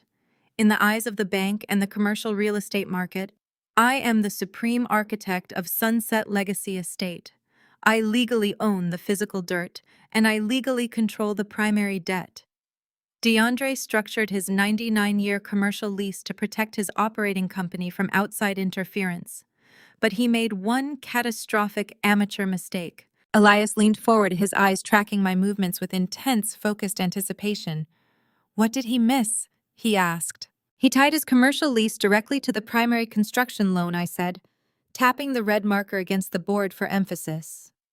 "I read the subordination clauses in the paperwork we just printed.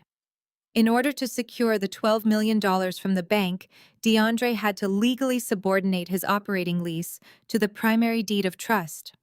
That means if the primary guarantor executes a sudden hostile takeover of the property, the commercial lease is instantly rendered null and void. The corporate shield evaporates completely." Elias let out a sharp, breathless laugh, a sound of pure predatory realization. He left the back door completely unlocked. "If you leverage your position as the primary guarantor, you can unilaterally override his lease agreement. You can strip the operational control right out of his hands before he even realizes what is happening." "Exactly," I confirmed, dropping the red marker onto the tray. "But simply taking control of the estate is not enough. I do not just want to evict them. I want to utterly decimate them. I want them to lose every single ounce of their stolen wealth, and I want them to face massive federal prison sentences without dragging my career down with them. To execute a strike that devastating, we need a high-stakes counteroffensive plan. I continued, leaning over the glass desk. Tomorrow evening, Vivian and Kendra are hosting a massive high society memorial gala for Darius at the estate. They explicitly excluded me from the guest list. They plan to use the event to publicly announce their complete ownership of the resort to the Atlanta elite. DeAndre gave me a 24-hour ultimatum to sign the quitclaim deed, knowing the deadline perfectly coincides with their lavish celebration. He is expecting you to surrender, Elias said, his eyes gleaming with aggressive legal strategy. He expects you to show up at the gala broken, terrified, and completely willing to sign your life away just to escape the $500,000 debt. And that is exactly what I am going to do, I stated, my smile turning into a sharp, dangerous blade. I am going to crash their exclusive memorial gala. I am going to let DeAndre drag me into a private VIP room. I am going to look Vivian and Kendra directly in the eyes, and I am going to cry. I am going to perform the role of the defeated, terrified widow flawlessly. And then I am going to sign the exact documents they put in front of me. Elias frowned, his protective instincts flaring up instantly. Zariah, if you sign that quitclaim deed and the operational transfer documents, you are legally handing them the entire property. You will be walking right into their trap. No, Elias, I corrected him, my voice vibrating with absolute supreme confidence. I will be locking them inside my trap. By forcing me to sign those specific operational transfer documents, DeAndre and Vivian will be officially claiming total ownership of the fraudulent shell companies. The moment their signatures hit that paper, they will legally accept absolute liability for the forged $12 million loan. They will tie their own nooses. But while they are busy gloating over their victory, I will have already executed my masterstroke. I continued the final pieces of the blueprint, sliding flawlessly into place. I need you to contact the executive board of the Sterling Hospitality conglomerate first thing tomorrow morning. They have been trying to acquire prime vineyard acreage in the Atlanta region for over 2 years. You are going to sell the estate, Elias whispered, his eyes widening in profound awe. I am going to sell the physical land, the vineyards, the eco-resort, and the entire operational infrastructure directly out from under DeAndre's arrogant feet, I confirmed. Because I am the primary guarantor, I have the unilateral legal authority to execute a massive commercial real estate transaction. We will bypass the standard escrow periods and push an expedited cash acquisition. I looked at the glowing monitors displaying the sprawling stolen empire. We are not just going to call the federal police, Elias. We are going to let Vivian and DeAndre legally absorb a massive $12 million fraudulent debt. We are going to let them taste absolute total victory. And then we are going to drop a $25 million anvil directly on their heads. We will leave them with absolutely nothing but cold steel handcuffs and decades behind bars. The very next evening, Sunset Legacy Estate was transformed into a glittering spectacle of high society hypocrisy. Vivian and Kendra had spared absolutely no expense for what they publicly dubbed a memorial gala to honor Darius. In reality, it was a lavish coronation ceremony designed to crown themselves the undisputed queens of Atlanta's elite commercial circles.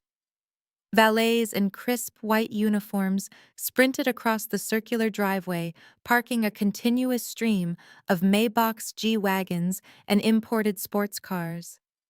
The outdoor tasting terraces were bathed in a warm amber glow from custom string lights and massive stone fire pits. A string quartet played classical renditions of modern Rand B hits, while waiters circulated with silver trays of expensive caviar and the estate's reserve vintage wine.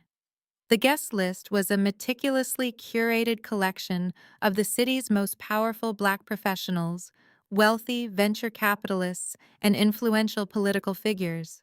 It was the perfect stage for a massive corporate announcement. Vivian floated through the crowd like reigning royalty. She wore a custom black velvet gown that looked far more suited for a red carpet premiere than a widow's memorial service. Kendra trailed closely beside her, draped in designer silk, laughing loudly with local politicians, wealthy real estate developers, and top-tier corporate executives. They were aggressively working the room, shaking hands and pouring wine. Whenever a guest politely inquired about the absence of the grieving widow, Vivian would adopt a flawless expression of deep maternal sorrow. She would press a manicured hand to her chest and whisper tragic lies about how completely unstable and heavily medicated I was. She told everyone that I was simply too emotionally fragile to attend, and that the family was bravely carrying the heavy burden of my husband's legacy entirely on their own. They were painting a masterpiece of deception designed to make my inevitable disappearance seem like a natural tragedy. While Vivian spun her web of deceit to the city's upper echelon, my premium rideshare vehicle pulled up to the imposing wrought iron security gates. I did not look like a broken, heavily medicated widow. I looked like a woman stepping onto a battlefield to execute a hostile corporate takeover. I wore a tailored ivory power suit that contrasted sharply with the traditional black mourning attire expected of me. My hair was styled in sleek, flawless locks, and my makeup was sharp, pristine, and entirely devoid of tear stains. I carried a structured designer briefcase instead of a standard evening clutch. Inside that briefcase was the certified commercial deed of trust, proving my absolute legal ownership of the ground everyone was currently standing on. I was not there to mourn. I was there to reclaim my stolen identity and set the stage for their financial execution. The private security guards stationed at the entrance immediately stepped in front of my vehicle, raising their hands to halt the approach. One of them, a massive man with a thick neck and a clipboard, leaned down to my window. "I am sorry, ma'am, this is a private invite only." "Event," he stated, his tone rigid and dismissive. "Your name is not on the approved guest list provided by management." I calmly rolled down the window and handed him my Georgia driver's license along with a freshly notarized copy of the property deed. "I am not a guest," I replied, my voice projecting absolute icy authority. "I am the sole legal owner of Sunset Legacy Estate. The people who hired you are operating under a heavily disputed commercial lease. If you deny the primary property owner access to her own commercial compound, I will have the county sheriff down here in 5 minutes to arrest you for unlawful detainment and obstruction of property rights." The security guard glanced at the heavy legal seal on the deed, then looked down at my license. He recognized the last name immediately. Panic flickered in his eyes as he realized he was caught in the middle of a massive high-stakes ownership dispute. He did not want to risk his own employment or face a police confrontation over a family war he barely understood. He swallowed hard, stepped back from the vehicle, and signaled his partner to open the heavy iron gates. The mechanical gears ground into motion, granting me full unrestricted access to the estate. I instructed my driver to proceed slowly up the winding asphalt driveway, taking in the sheer magnitude of the gathering ahead. The parking lots were overflowing with luxury vehicles, confirming that Vivian had indeed gathered the exact audience I needed to witness the beginning of her rapid downfall. I stepped out of the vehicle at the main entrance, bypassing the valet podium entirely. I walked up the wide limestone steps and pushed through the massive glass doors of the main tasting facility. The ambient chatter was a steady, loud hum, but the moment my ivory heels clicked against the polished hardwood floors of the grand hall, the atmosphere shifted violently. It started as a subtle ripple near the entrance. Guests who knew Darius turned their heads, doing a double take as they recognized me. The whispers spread through the opulent room like a sudden, uncontrollable wildfire. The sea of wealthy patrons, politicians, and corporate executives literally parted as I walked confidently through the center of the room. I held my head high, maintaining perfect, rigid posture. I nodded politely to a few prominent city council members I recognized from my appraisal work, letting them see the sharp, intelligent clarity in my eyes. I was entirely shattering Vivian's false narrative with every single step I took. The whispers grew louder, buzzing with intense confusion and mounting scandal. Vivian and Kendra were standing near the massive outdoor bar, holding court with a group of prominent venture capitalists. They were right in the middle of delivering a toast to the future of the estate when Vivian happened to glance over the rim of her crystal glass. Her eyes locked onto my ivory suit. The elegant, practiced smile completely melted off her face. The blood drained from her cheeks, leaving her looking pale and suddenly very old. Kendra followed her mother's gaze and visibly stumbled backward, her designer heel catching awkwardly on the stone patio. They were absolutely horrified.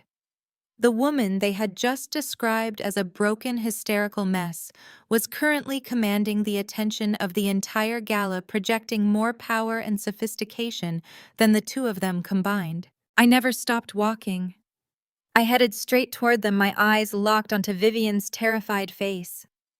The venture capitalists, sensing the sudden volatile shift in the atmosphere, awkwardly stepped aside, giving us a wide berth. Vivian desperately tried to recover her composure. She forced a rigid, trembling smile back onto her face, attempting to salvage the loving family facade in front of her elite audience. "Zaraya," she gasped, her voice uncharacteristically high and strained. "We had no idea you were coming. We thought you were resting at home, recovering from your terrible loss." I smiled back, a sharp, predatory expression that did not reach my eyes. I would never miss a gathering held on my own property. "Vivian?" I replied, my voice carrying clearly over the soft classical music. "Especially when you are celebrating the legacy my husband left entirely to me." Several nearby guests exchanged wide-eyed, shocked glances. Vivian opened her mouth to respond, but no words came out. She was completely paralyzed by the sudden public threat to her carefully constructed narrative. Kendra clutched her wine glass so tightly, her knuckles turned white, looking around frantically for an escape route. Before the confrontation escalated further into a public spectacle, a heavy hand clamped down hard on my shoulder. I turned my head slightly to see DeAndre standing right behind me. He had materialized out of the crowd, moving with aggressive, urgent speed. His custom-tailored suit was immaculate, but his face was a mask of barely contained furious panic. The confident, arrogant swagger he had displayed yesterday in the driveway was entirely gone. He realized instantly that my sudden confident appearance at this gala was a massive, calculated threat to his upcoming corporate acquisition deal. DeAndre leaned in close, his fingers digging painfully into the fabric of my ivory blazer. "Zarya, it is so incredibly good to see you," he said loudly, projecting false warmth for the benefit of the watching crowd. "We need to catch up. Let us go to the VIP lounge right now so we can have a proper private family moment." His voice was jovial, but his eyes were dead, and his grip on my shoulder was violently coercive. He was trying to muscle me out of the public eye before I could expose the massive, fraudulent foundation of their entire operation. I did not resist his aggressive pull. I let him guide me away from the crowded tasting patio and toward the restricted executive corridors. Vivian and Kendra quickly excused themselves from their guests and hurried after us, their heels clicking frantically against the stone floor. They thought they were dragging a helpless widow into a private room to break her down. They had absolutely no idea they were walking blindly into the exact trap I had spent the entire night building. The heavy oak doors of the private VIP room slammed shut behind us, severing the elegant sounds of the string quartet and the ambient chatter of the gala. The sudden dead silence in the room was absolute, a stark reminder of the heavy acoustic soundproofing designed to keep high-level corporate negotiations strictly confidential. DeAndre released his bruising grip on my shoulder and shoved me roughly toward the center of the room. I stumbled slightly in my heels, but immediately caught my balance, smoothing the lapels of my ivory blazer. Vivian and Kendra slipped into the room right behind us. I heard the sharp, definitive click of the deadbolt locking into place.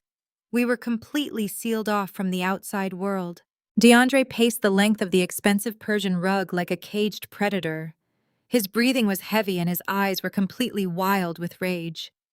He had spent months meticulously planning this high society corporate coronation, and my mere presence had thrown a massive wrench into his flawless gears. He abruptly stopped pacing and turned to face me, his fists clenched at his sides. "Are you completely out of your mind, Zariah?" he hissed, his voice vibrating with barely restrained violence. "You actually thought you could crash my event and parade around my property in a white suit? You thought you could intimidate me by waving a useless piece of paper at my security guards?" I did not flinch. I stood tall in the center of the room, meeting his furious gaze with absolute calm. "It is my property, DeAndre," I stated firmly, "and I am not here to intimidate you. I am here to take possession of what legally belongs to me." DeAndre let out a harsh, barking laugh. He shook his head, walking over to a massive mahogany desk situated at the far end of the room. He unlocked a bottom drawer and pulled out a thick, heavy black leather folder. He tossed it onto the polished surface of the desk with a loud thud. "You really think you uncovered our entire operation yesterday?" he asked, leaning against the desk and crossing his arms. "You think finding the original construction loan gives you ultimate leverage over this estate? We knew you would eventually go digging through the municipal records once Darius died. We knew your annoying appraiser instincts would kick in. That is exactly why we built a failsafe." He gestured toward the black folder. "Open it," he commanded. I walked slowly toward the desk, maintaining my composed exterior, while my mind raced through every possible legal scenario Elias and I had discussed.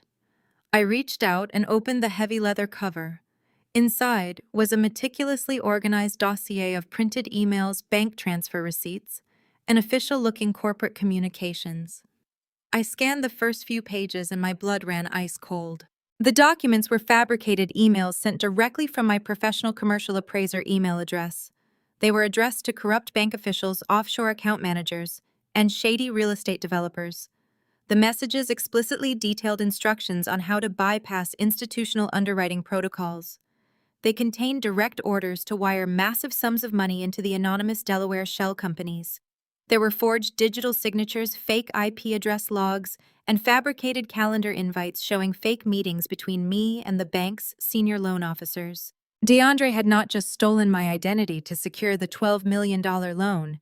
He had actively and maliciously engineered a massive digital paper trail designed to frame me as the sole criminal mastermind behind the entire fraudulent enterprise. "You see," Zariah DeAndre continued, his voice dropping to a smooth, lethal cadence, "we did not just use your pristine credit score.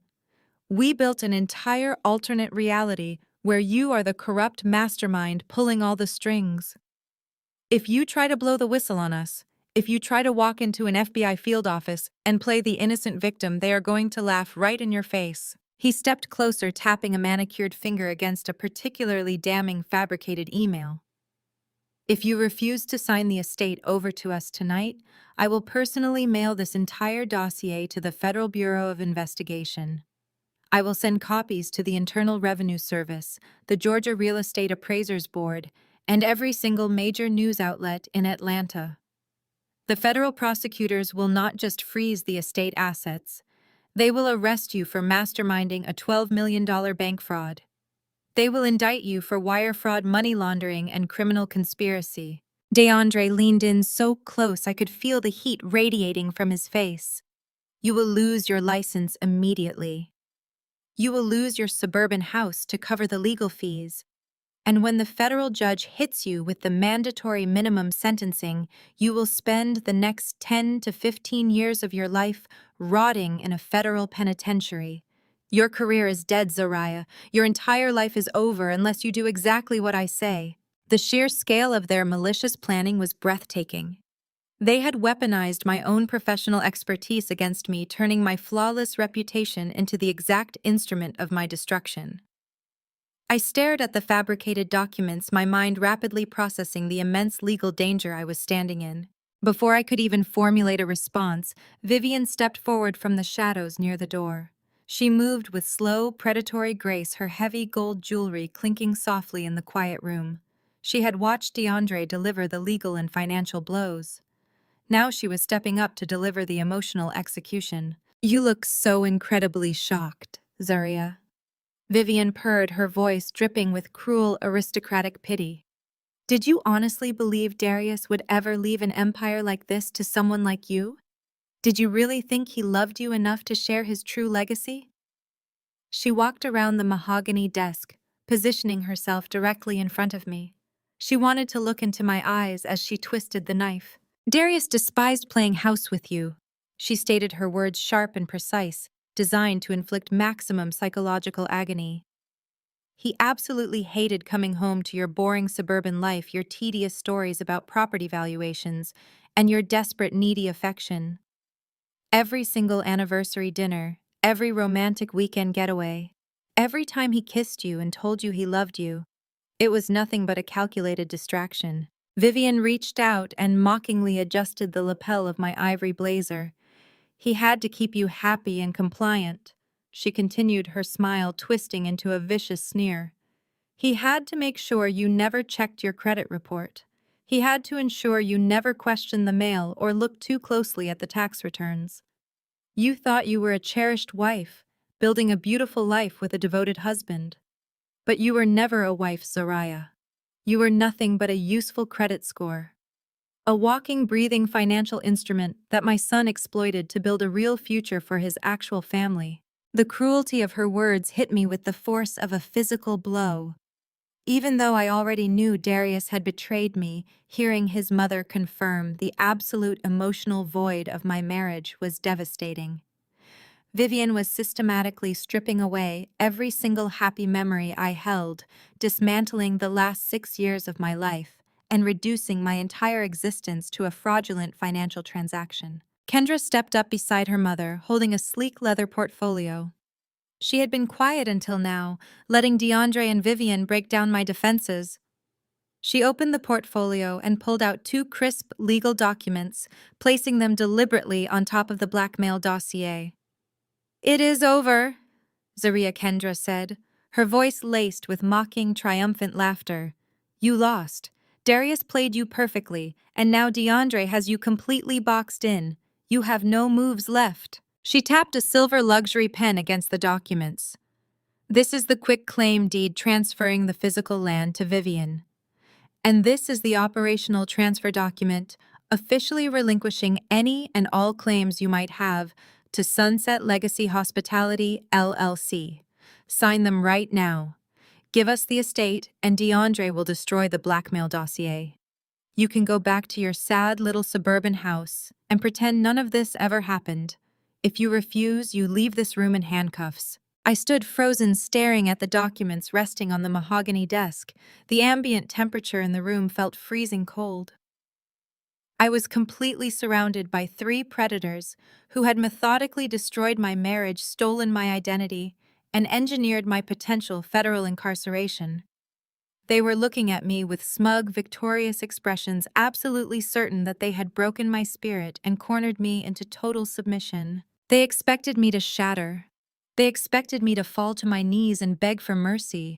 They expected the weight of the fabricated FBI dossier and Vivian's cruel emotional annihilation to crush my resolve entirely. As I looked down at the quick claim deed and the operational transfer documents, my highly trained analytical mind recognized the exact legal phrasing Elias and I had discussed in the war room just hours ago. DeAndre had drafted these specific documents to ensure total absolute liability transfer. He believed he was forcing me to sign away my fortune. He had no idea he was actually presenting me with the exact legal instruments I needed to execute my masterstroke. The blackmail dossier sitting on the desk was terrifying, but it was also their fatal flaw. By printing those fabricated emails and attempting to use them for extortion, DeAndre was committing active documented blackmail. And more importantly, the operational transfer documents Kendra was pushing toward me were the final key to locking the trap Elias and I had built. I kept my posture rigid, but allowed my shoulders to slump just a fraction of an inch. I let my breathing become shallow and erratic, mimicking the physical symptoms of a severe panic attack. I needed them to believe they had completely destroyed me. I needed to deliver the performance of a lifetime. I needed to execute the fake surrender. I squeezed my eyes shut and let the first hot tear trace a path down my cheek. I allowed my shoulders to cave inward, letting the rigid, perfect posture I had maintained all evening collapse completely. My breath hitched in my throat, catching in a jagged, pathetic sob that echoed loudly in the soundproofed VIP room. I dropped my structured designer briefcase, allowing it to hit the thick Persian rug with a dull, defeated thud. I brought both of my trembling hands up to cover my face, hiding my eyes, while my shoulders shook violently. I forced my breathing to become shallow and erratic, expertly mimicking the physical manifestations of a woman experiencing a total psychological breakdown. "Please!" I choked out, letting my voice crack and pitch upward into a desperate whine. "Please do not do this to me.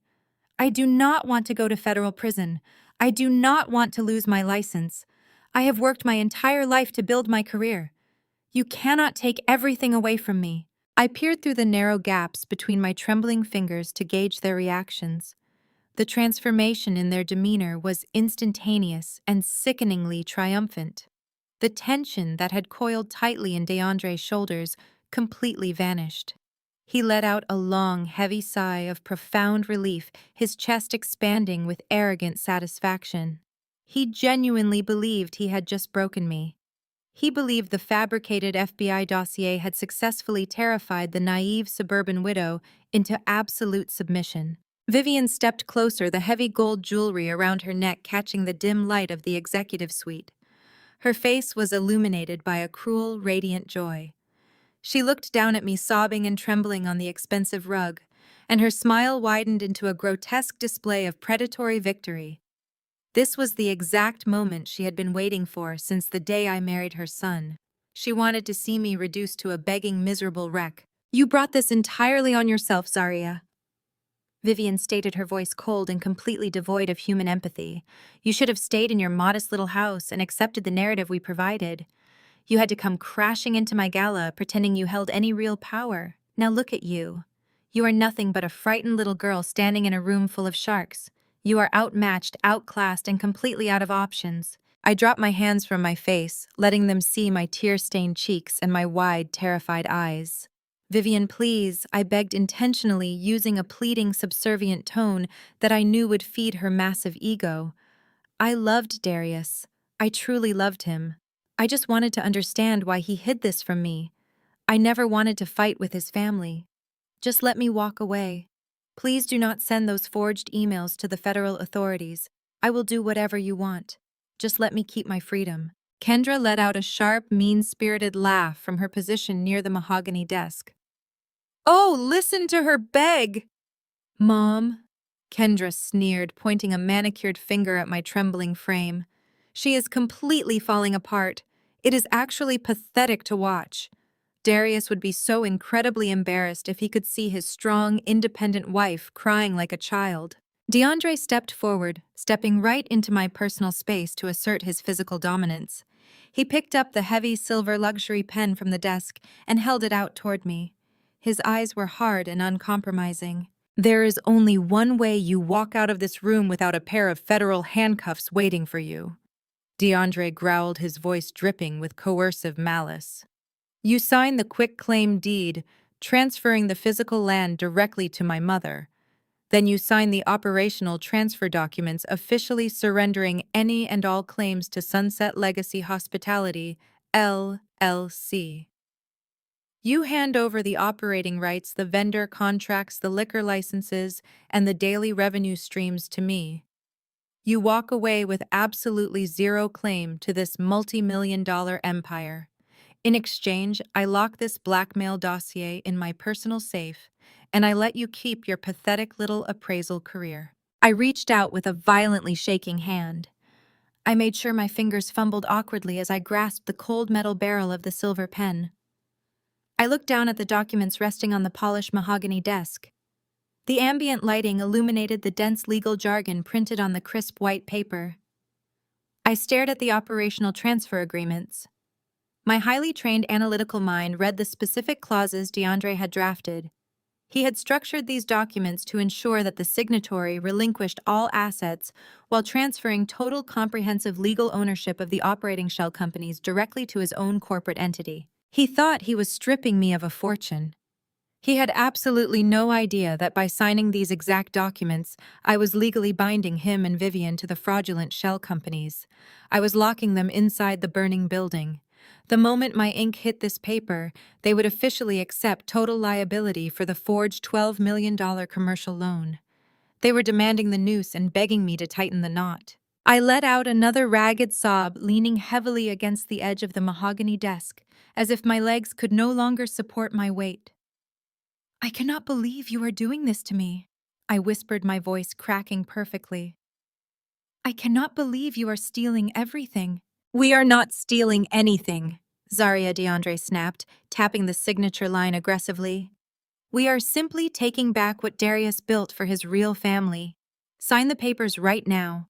My patience is completely gone, and the federal authorities are just one phone call away." I positioned the tip of the silver pen over the first document. It was the quick claim deed, transferring the physical land to Vivian. I let my hand hover, shaking erratically so the ink would blot slightly on the page.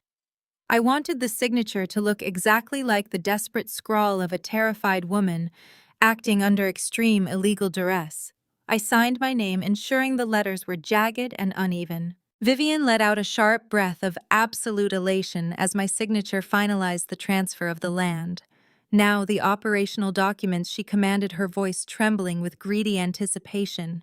"Sign over the hospitality company and the shell entities.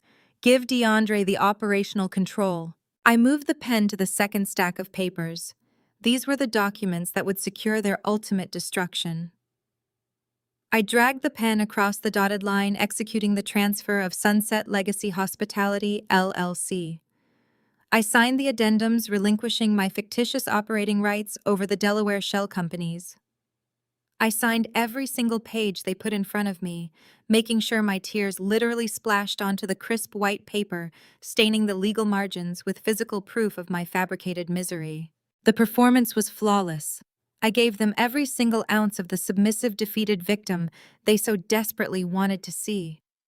When I finally dropped the heavy silver pen onto the desk, I let out a long, hollow gasp and buried my face in my hands again, crying uncontrollably. Kendra lunged forward instantly. She aggressively snatched the signed paperwork right off the mahogany desk, pulling the documents against her chest as if she had just won the lottery.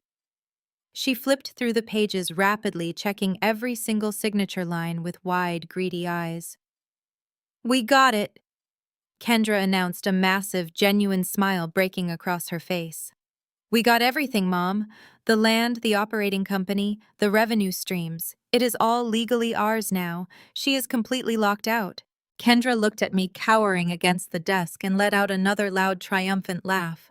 "You can stop crying now, Zaria," she mocked, her tone dripping with absolute cruelty. "The scary part is over. You can go back to your boring life and tell everyone how graciously we allowed you to keep your little appraisal license."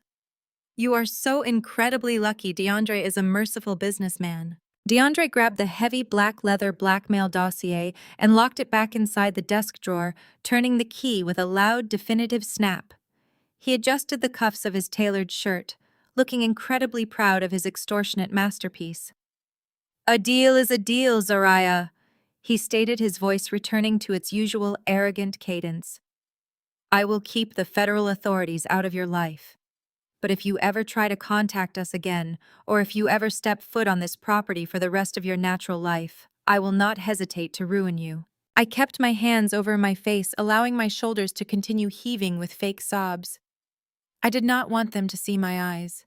I knew that if I looked at them right now, the burning, lethal victory shining in my gaze would completely give away the trap. Vivian stepped back, wrapping her emerald green silk shawl around her shoulders. With the elegance of a conquering queen, she had achieved her ultimate goal. She had vanquished the unwanted daughter-in-law and secured the multi-million-dollar estate for her bloodline. She looked at me with absolute finality. "Get her out of my sight," Vivian commanded, her voice turning cold and completely dismissive.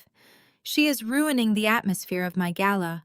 I do not want our guests to see this pathetic mess walking back through the main tasting room. DeAndre, throw her out through the service entrance. Make sure the kitchen staff knows she is never allowed back on the premises." DeAndre nodded, signaling his compliance. He grabbed me roughly by the upper arm, his fingers digging painfully into the fabric of my ivory blazer. He did not care that he was bruising me. He pulled me away from the mahogany desk and shoved me toward a secondary door located at the back of the VIP suite. This door did not lead back to the elegant string quartet and the wealthy patrons. It led to the industrial catering corridors. "Move," he barked, marching me through the doorway and out of the executive suite. I stumbled forward, keeping my head bowed and continuing to emit soft, broken whimpers. DeAndre dragged me down a long, narrow hallway constructed of bare concrete blocks and harsh fluorescent lighting. The air smelled strongly of industrial bleach, raw meat, and commercial garbage. Line cooks and catering staff stepped aside quickly, their eyes wide, as they watched the estate's financial director physically hauling a sobbing woman in an ivory suit through the service corridors. It was the ultimate degrading exit designed to strip away the very last shred of my dignity. We reached the heavy metal loading dock doors at the back of the building. DeAndre pushed the crash bar and shoved me out into the humid, dark night. I stumbled down the concrete loading ramp, catching my balance just before hitting the wet pavement near the commercial dumpsters. "Do not ever come back, Zariah!" DeAndre spat, standing at the top of the loading dock, looking down at me like I was absolute trash. "You are dead to this family." He stepped back inside, and the heavy metal service doors slammed shut with a massive echoing boom. The heavy deadbolt clicked securely into place. I was standing entirely alone in the dark alleyway behind the multi-million-dollar estate, surrounded by the stench of discarded food and empty wine bottles. I stood perfectly still for 3 seconds, listening to the mechanical hum of the industrial air conditioning units mounted on the roof. I waited to ensure DeAndre was completely gone. Then the trembling in my shoulders instantly stopped. My shallow, erratic breathing slowed, shifting immediately into a deep, steady, and powerful rhythm. I lowered my hands from my face and stood up straight, rolling my shoulders back to release the tension of my performance. I reached up and smoothly wiped the fabricated tears from my cheeks, ensuring my makeup remained perfectly flawless. I smoothed the lapels of my tailored ivory blazer, brushing away the wrinkles where DeAndre had aggressively grabbed me. I looked at the heavy metal door that had just locked me out of the estate. A cold, sharp, and entirely victorious smile spread across my face. The performance was over. The fake surrender had been executed with absolute devastating perfection. Vivian, Kendra, and DeAndre were currently standing inside that luxury VIP room, celebrating their magnificent victory and drinking vintage wine. They were laughing at my tears and toasting to their newfound empire. They had absolutely no idea that the documents they just violently extorted from me were the precise legal instruments required to authorize their total financial annihilation. By aggressively demanding the operational control of Sunset Legacy Hospitality, LLC, they had just officially and legally adopted the entire $12 million forged commercial loan. They had stepped directly into the snare Elias and I had built in the war room. I pulled my cell phone from my designer briefcase and dialed Elias. He answered on the very first ring. "It is done," I said, my voice echoing with pure lethal command in the dark alleyway. I gave them the performance of a lifetime. They took the bait completely. They have the signed operational transfer documents in their hands right now. I could hear Elias let out a sharp breath of aggressive triumph on the other end of the line. "The trap is locked," he confirmed, his voice vibrating with predatory legal excitement. "They just legally claim the fraudulent shell companies. I will contact the hospitality conglomerate executives immediately.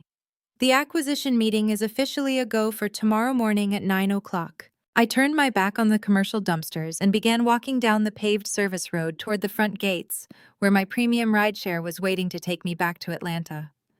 My heels clicked firmly against the asphalt, echoing with the sound of incoming destruction. "Prepare the federal agents." "Elias," I instructed, staring into the dark Georgia night with eyes that held no mercy. "Tomorrow morning we do not just take back my identity, we drop the guillotine." The bright morning sun reflected off the towering glass skyscrapers of downtown Atlanta, casting long, sharp shadows across the bustling financial district. Inside the sleek modern headquarters of the Sterling Hospitality conglomerate, the atmosphere was charged with high-stakes corporate anticipation. On the 50th floor, an expansive luxury boardroom offered a commanding panoramic view of the entire city.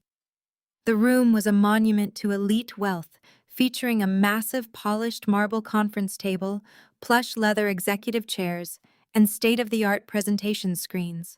At exactly 9 o'clock, Vivian, Kendra, and DeAndre walked through the heavy frosted glass doors of the boardroom. They moved with the synchronized swagger of conquerors. They believed they had flawlessly executed the crime of the century and were now arriving to claim their massive financial reward.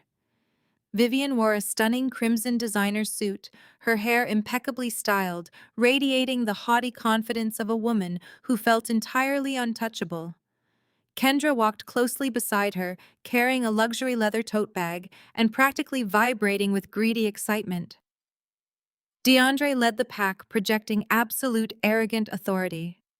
His bespoke charcoal suit was perfectly tailored, masking the desperate criminal who had physically assaulted his sister-in-law in a filthy alleyway just 12 hours prior.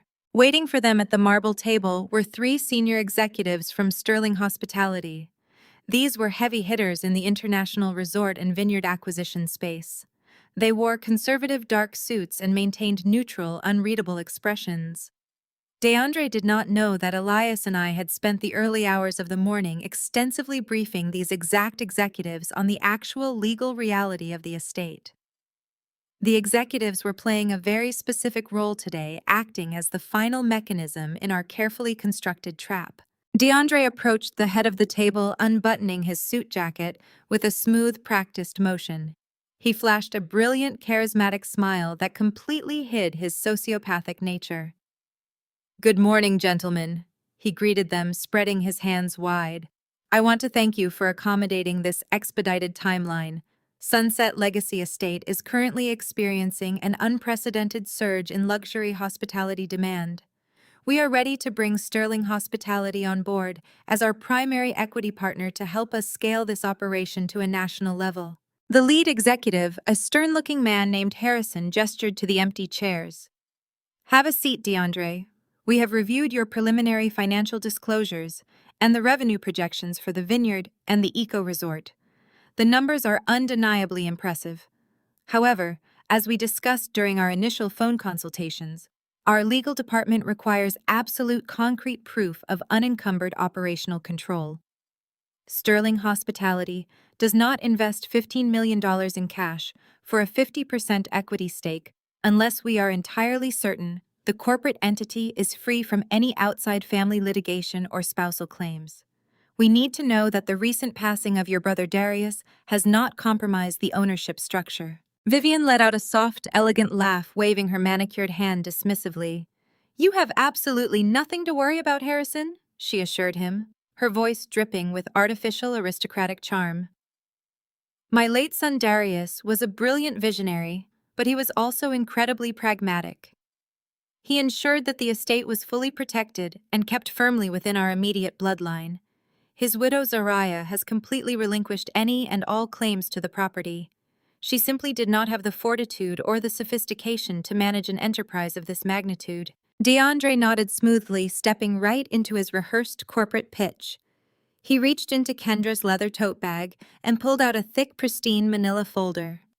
He placed it directly in the center of the marble table, sliding it confidently toward the waiting executives. "I anticipated your legal department's concerns," DeAndre stated, leaning forward and resting his hands on the polished stone. "Inside that folder, you will find the fully executed quitclaim deed transferring the physical land directly to my mother Vivian. Right beneath that, you will find the operational transfer agreements. They were signed and finalized late last night by the widow herself. Those documents officially surrender her entire interest in Sunset Legacy Hospitality, LLC, and transfer absolute operating control over the Delaware shell companies directly to me." Harrison opened the folder. The boardroom fell completely silent as the 3 executives meticulously reviewed the paperwork.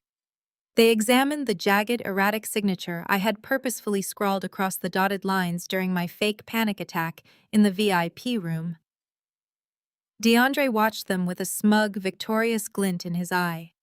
He was practically salivating at the thought of the $15 million cash wire transfer hitting his offshore accounts. He believed he had successfully isolated the revenue, protected the land, and completely erased me from the financial equation. The paperwork appears to be legally binding, Harrison finally said, breaking the heavy silence. The operational rights are explicitly signed over to your entity, DeAndre. You have assumed total legal ownership of the shell companies associated with the estate. Kendra let out a sharp, excited breath, unable to contain her greedy anticipation. So we have a deal, she asked, leaning forward eagerly. We do, Harrison confirmed, closing the folder and sliding it to his legal counsel seated beside him. Sterling Hospitality is prepared to execute the $15 million cash buyout for exactly 50% of the operational equity. The funds have been cleared and staged for immediate transfer upon final verification. Vivian clapped her hands together, a radiant expression of pure, unfiltered greed washing over her face. She looked at DeAndre with immense pride, validating the monstrous theft he had orchestrated for their benefit. This is a monumental day for our family, Vivian declared, her voice rising with arrogant celebration. We have secured our legacy, gentlemen. DeAndre, please open the champagne. We must toast to this beautiful new partnership and to the bright future of Sunset Legacy Estate. DeAndre walked over to a sleek mahogany wet bar situated in the corner of the boardroom. He picked up an expensive bottle of vintage champagne resting in a silver ice bucket. He popped the cork with a loud, festive crack that echoed sharply against the glass walls. He poured the bubbling golden liquid into a row of tall crystal flutes, his chest puffed out with absolute supreme victory. He truly believed he had won. He believed he had crushed me, discarded me like trash, and successfully stolen a multi-million-dollar empire without facing a single consequence. He handed a crystal flute to his mother and then passed one to his sister. Vivian raised her glass high into the air, her emerald earrings catching the bright morning sun streaming through the windows. To family, she toasted, her smile wide and venomous. To protecting what is ours. Just as the crystal rims of their glasses were about to clink together, the heavy, frosted glass doors of the boardroom were violently shoved open. The heavy metal handles hit the interior walls with a deafening, explosive crash that instantly shattered the celebratory atmosphere. Vivian gasped sharply, spilling champagne down the front of her expensive crimson suit. DeAndre whipped around, nearly dropping his own glass. Kendra froze, her mouth hanging open in sheer, unadulterated shock. I walked directly into the luxury boardroom. I was not wearing morning clothes. I was not crying. I was wearing a razor-sharp, tailored cobalt blue power suit that radiated absolute lethal authority. My posture was rigid, my head held high, and my eyes were locked onto DeAndre with the cold, unforgiving focus of an apex predator closing in on its prey. I did not walk in alone. Flanking my right side was Elias, my corporate attorney, holding a sleek leather briefcase and wearing a predatory grin that promised total legal destruction. Flanking my left side and trailing directly behind us were three heavily armed agents from the Federal Bureau of Investigation White-Collar Crime Division. They wore dark, tactical windbreakers with the bright yellow letters FBI printed boldly across their chests. Their presence instantly sucked all the oxygen out of the massive room. DeAndre's face drained of all color. His arrogant swagger evaporated instantly, replaced by a stark, visceral panic. He looked from me to Elias, and then stared in absolute horror at the federal badges and the heavy sidearms holstered at the agent's hips. Vivian stumbled backward, her high heel catching on the edge of the plush carpet. She gripped the back of a leather executive chair to keep from collapsing completely. Her hands were shaking so violently she dropped her crystal flute.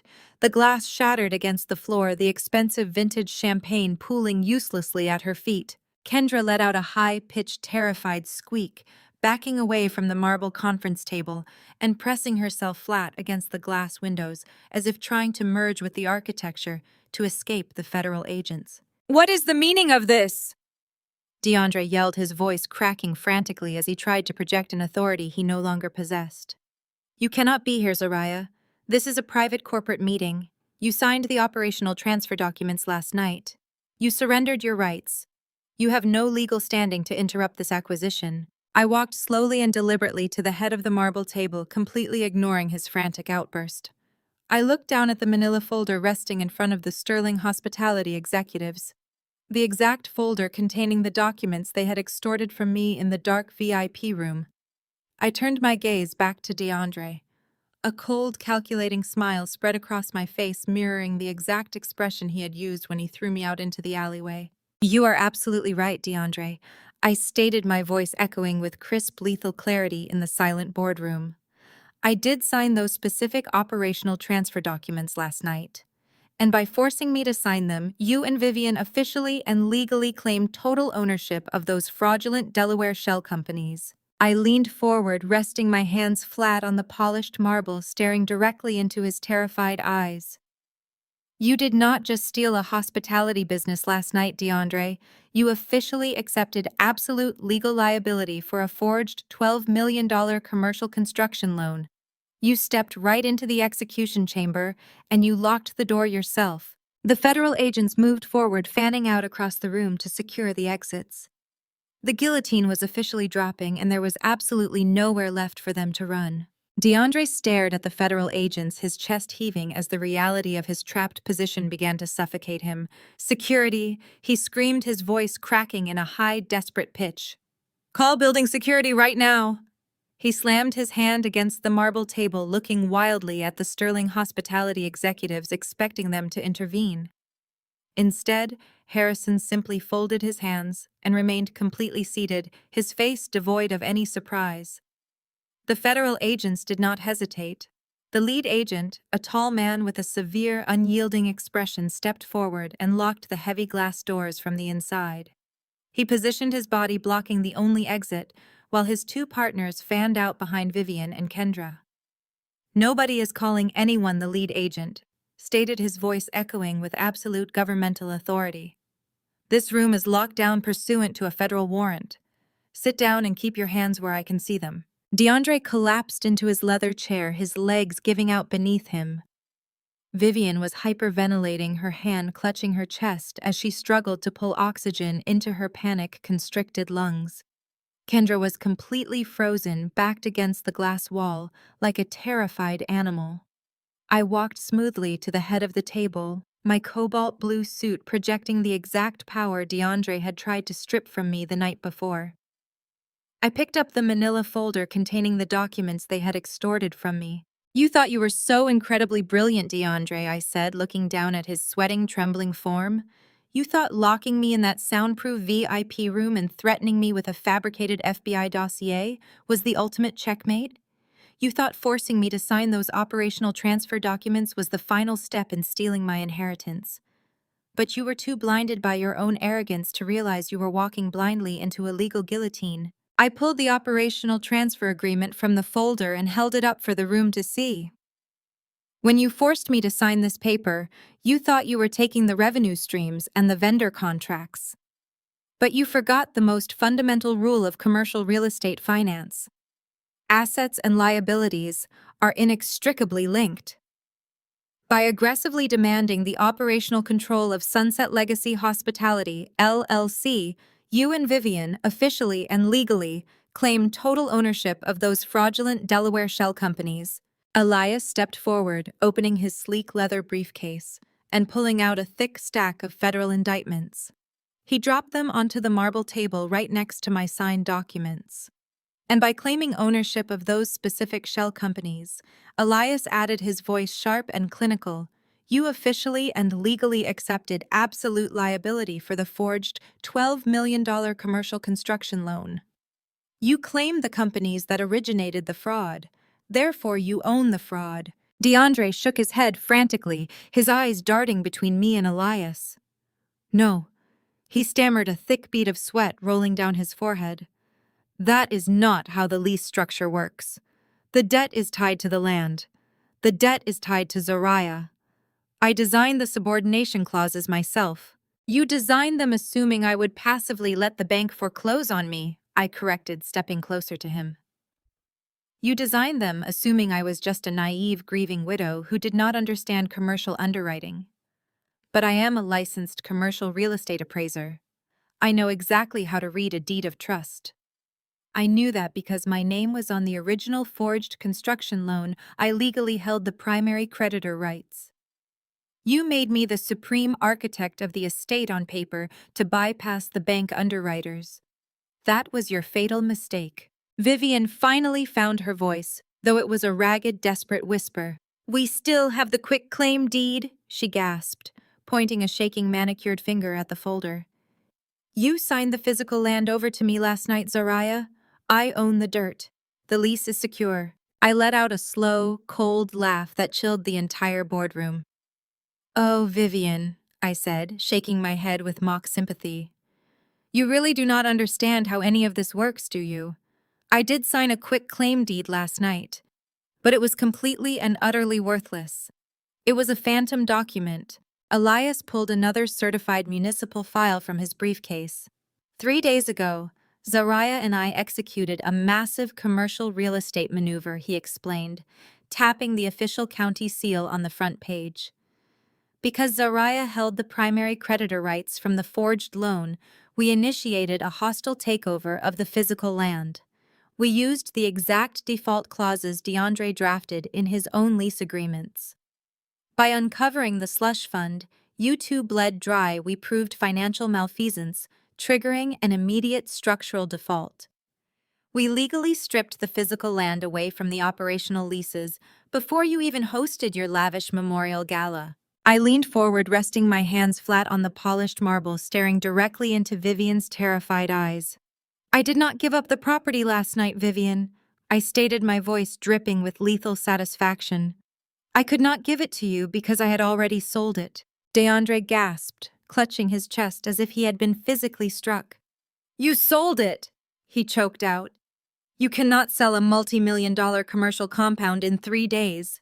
The escrow periods, the inspections, the title transfers, it is impossible. It is impossible in a standard market, I agreed, standing up straight and smoothing my blazer. But I did not use the standard market. I used an expedited cash acquisition. And I had a highly motivated buyer who was perfectly willing to bypass the standard waiting periods to secure a premier asset. I turned my gaze to the 3 Sterling hospitality executives sitting quietly at the table. Harrison, the lead executive, who had just moments ago pretended to finalize DeAndre's deal, slowly reached into his suit pocket. He pulled out a sleek titanium pen and placed it deliberately on the desk. He did not look at DeAndre. He looked directly at me and offered a respectful, professional nod. DeAndre followed my gaze, his eyes widening in sheer absolute horror as the final catastrophic realization hit his brain. He looked at Harrison, then back at me, his jaw dropping open. No, he whispered, his voice breaking. No, you did not. Oh, yes, I did, I said, my smile turning into a sharp, victorious blade. Sterling Hospitality was never going to partner with you, DeAndre. They have been working with me and Elias since Tuesday morning. They were the bait we used to lure you into this boardroom today. We needed you to confidently present those extorted operational documents to corporate witnesses while the federal agents waited in the hallway. We needed you to boast about your ownership of the fraudulent shell companies on a recorded federal wire. Harrison cleared his throat, speaking for the first time since the raid began. Sterling Hospitality has zero interest in acquiring 50% equity in a criminally compromised operating company. He stated, his tone completely detached and businesslike. We do, however, have a massive interest in acquiring 100% of the physical real estate free and clear of your fraudulent leases. Zariah facilitated that acquisition flawlessly. I turned back to my treacherous in-laws, ready to deliver the final lethal blow. I sold the entirety of the physical estate, the vineyards, the eco-resort, the production facility, and the land beneath it, directly to Sterling Hospitality for $25 million. I announced, my voice ringing with undeniable absolute triumph. The cash funds bypassed your fraudulent accounts entirely. They cleared my secure private escrow account at exactly 8 o'clock this morning. Kendra let out a blood-curdling scream, sliding down the glass wall and collapsing onto the plush carpet. She buried her face in her knees, sobbing hysterically as her lavish high society lifestyle violently evaporated into thin air. Vivian grabbed her chest, gasping for air as her heart hammered against her ribs. She was hyperventilating, her expensive emerald earrings shaking aggressively as she realized the apocalyptic magnitude of her situation. She had absolutely no assets, no land, no revenue streams, and no wealthy son to bail her out. All she had was a signed document making her legally and financially responsible for a $12 million stolen loan. DeAndre sat frozen in his chair, his arrogant posture completely shattered. He stared blankly at the polished marble surface, his mind unable to process the absolute totality of his destruction. He had spent years meticulously building a criminal empire entirely funded by my stolen identity. He had humiliated me, threatened me with federal prison, and thrown me into a filthy alleyway. Now he was sitting in a luxury boardroom watching me walk away with $25 million in cash while he held a worthless piece of paper that guaranteed his incarceration. "You thought I was just a useful credit score?" I said, stepping away from the table and looking at the three of them with pure, unapologetic disdain. "You thought I was a naive, grieving widow you could easily manipulate and discard. You underestimated my intelligence, my resilience, and my absolute refusal to be a victim in my own life. You tried to bury me under a mountain of fraudulent debt, but you forgot that I am an appraiser. I know exactly how to evaluate a property, how to spot a scam, and how to liquidate a toxic asset." I turned to the lead federal agent, giving him a sharp, definitive nod. The agent stepped forward, pulling a heavy set of steel handcuffs from his tactical belt. The metallic clinking sound echoed loudly in the silent room, signaling the absolute end of their reign of terror. "DeAndre, Vivian, and Kendra," I said, my voice cold and final. "You are completely bankrupt. You have $12 million in federal debt and zero assets to pay for it. And you are all going to federal prison for a very long time." The federal agents moved in swiftly, grabbing DeAndre by his tailored shoulders and hoisting him aggressively out of his leather chair. He did not fight back. He did not scream or protest. He simply went limp, his spirit entirely broken by the overwhelming, flawless execution of my masterstroke. As the cold steel cuffs clicked securely around his wrists, I turned my back on my former family.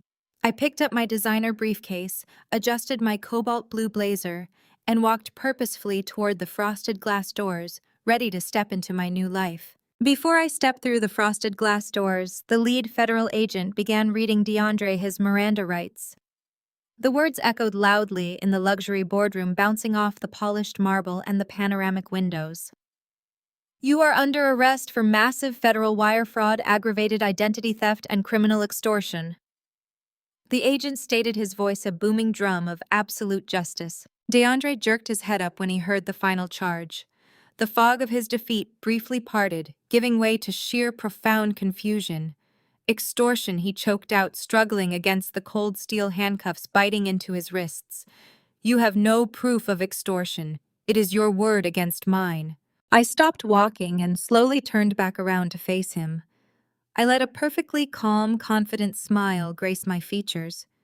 "Did you really think a licensed commercial appraiser would walk into a hostile negotiation without securing an undeniable factual record?" I asked, my voice ringing with total authority. "My designer briefcase was not just a fashion statement, DeAndre. It contains a highly sensitive continuous audio recording device.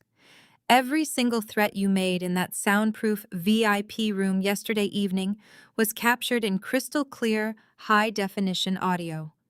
I recorded you explicitly threatening to send a fabricated dossier to the Federal Bureau of Investigation unless I signed over my legal rights. I handed that audio file directly to the lead prosecutor at 6:00 this morning." DeAndre's jaw snapped shut, his eyes wide with the horrifying realization that he had personally handed the federal government the exact evidence they needed to secure a maximum sentence. His legs gave out completely, forcing the agents to physically support his dead weight. Kendra could no longer handle the sheer apocalyptic magnitude of their destruction. She erupted into a shrill, hysterical scream, tearing at her expensive designer silk blouse and stomping her feet against the plush corporate carpet. She shrieked about her luxury vehicles, her country club memberships, and her elite social status, begging anyone in the room to make this nightmare stop. She wailed that she was innocent, that she did not know anything about the forged signatures, but the federal agents simply ignored her pathetic display. Her entire lavish lifestyle, built entirely on my stolen identity, had violently evaporated into thin air, leaving her with absolutely nothing but the impending reality of federal conspiracy charges. Vivian fared even worse. The matriarch who had so viciously mocked my suburban life and proudly orchestrated my emotional annihilation was now completely hyperventilating. Her chest heaved erratically as she struggled to pull oxygen into her panicked lungs. She stumbled backward and collapsed heavily into a leather executive chair, clutching the edges of the armrests as if she were falling off a cliff. She stared blankly at the signed operational transfer documents resting on the marble table. The catastrophic reality of her signature finally clicked into place. By greedily forcing me to surrender those specific documents, she had legally bound herself to the fraudulent Delaware shell companies.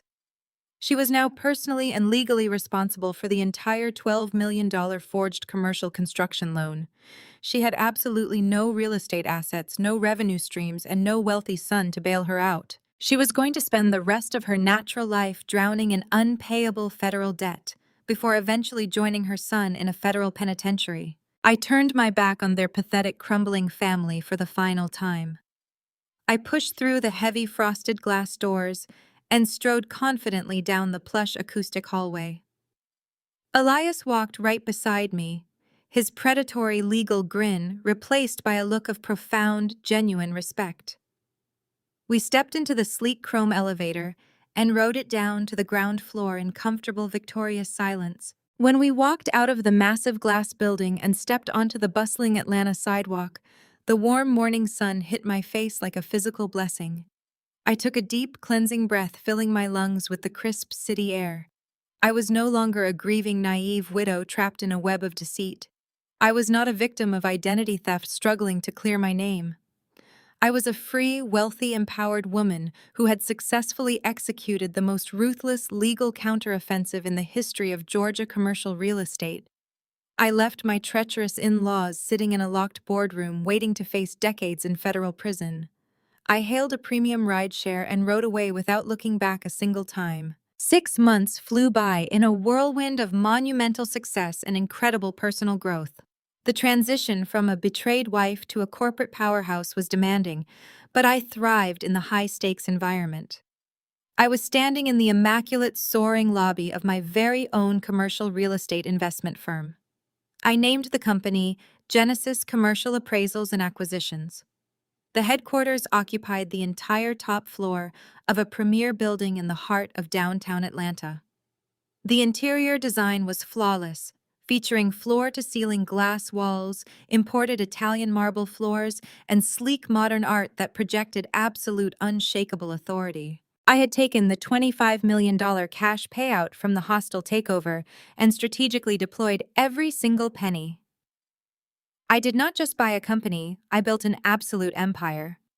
I hired a team of elite licensed appraisers, brilliant financial analysts, and aggressive corporate attorneys. We specialized in identifying undervalued commercial properties, executing rapid cash acquisitions, and dismantling predatory lease agreements. I became the exact type of relentless corporate powerhouse my former husband and his greedy family had always pretended to be. I was operating at the highest echelons of the Atlanta real estate market, and my professional reputation was absolutely bulletproof. But personal wealth and corporate dominance were not my only goals. I refused to let the pain of my past simply fade away without generating a positive, lasting impact for the future. I wanted to ensure that other young, ambitious Black women never found themselves vulnerable to financial manipulation or corporate exploitation. I reached out to the administrative board at Howard University, the historically Black institution, where Elias and I had formed our enduring friendship.